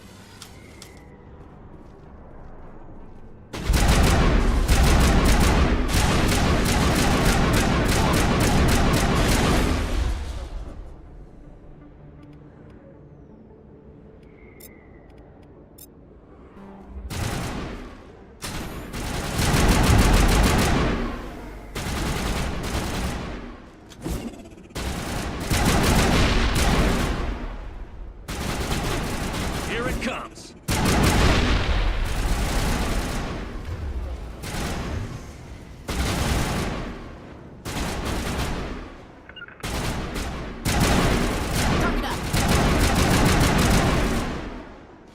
Lost shields.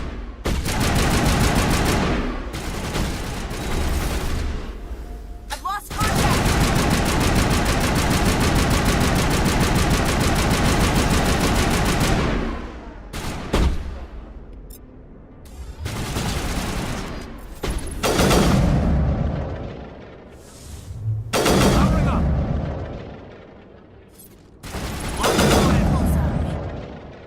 Those were Saren's men. Area secured.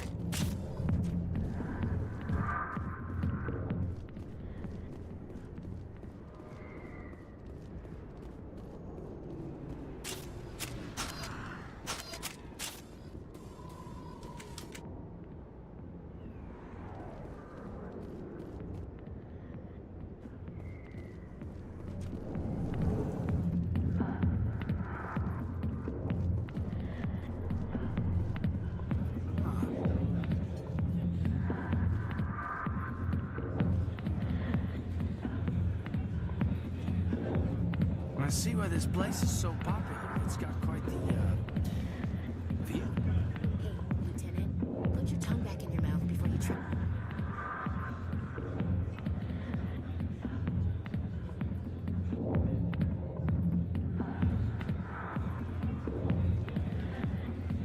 I got business here, but not with you.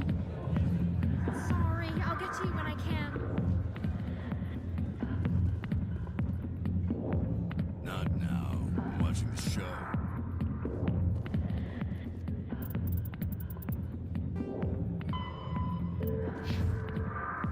Commander. What do you want? What's bothering you, General? I've seen a lot of horrible things in my days, and there's only one woman in this damn galaxy that helps me forget it. So if you feel that way, then why spread lies about her?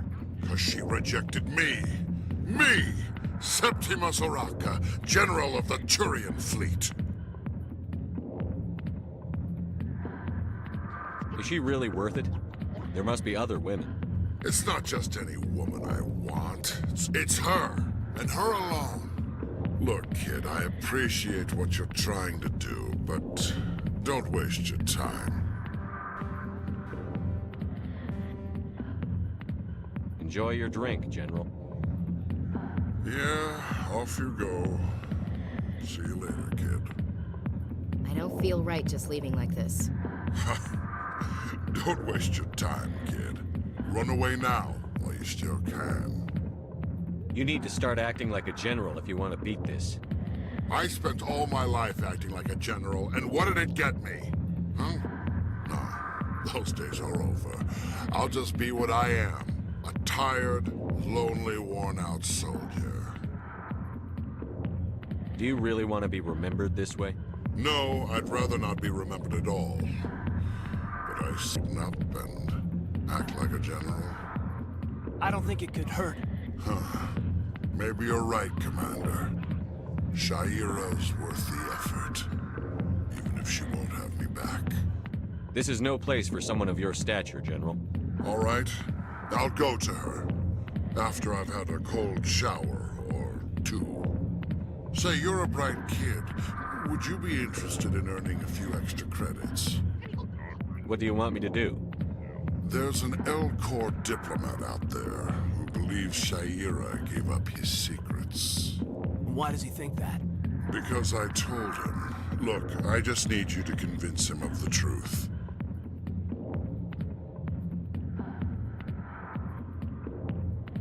What makes you think he'll believe me? You'll bring him proof. Take this data pad. It shows where I got my info. It will exonerate Shaira and convince the Elcor. Who am I taking it to, and where is he? His name is Zaltan. He's an Elcor diplomat. He's over in the embassies complaining about Shaira. Well, here's to soldiers acting like soldiers. Thanks, Commander. You know, you might make a good general yourself one day. Hard to imagine a general like that getting so upset about a woman. That's because you don't understand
women,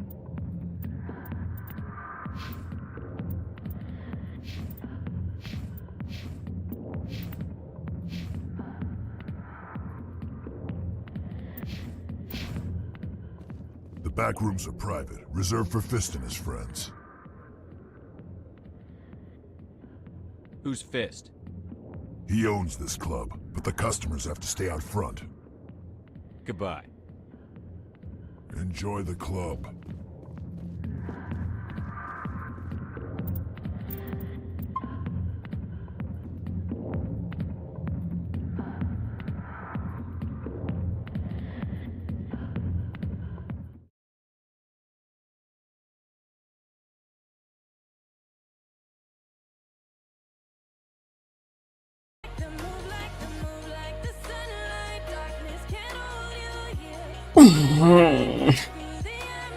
Ну все, стрим закончился.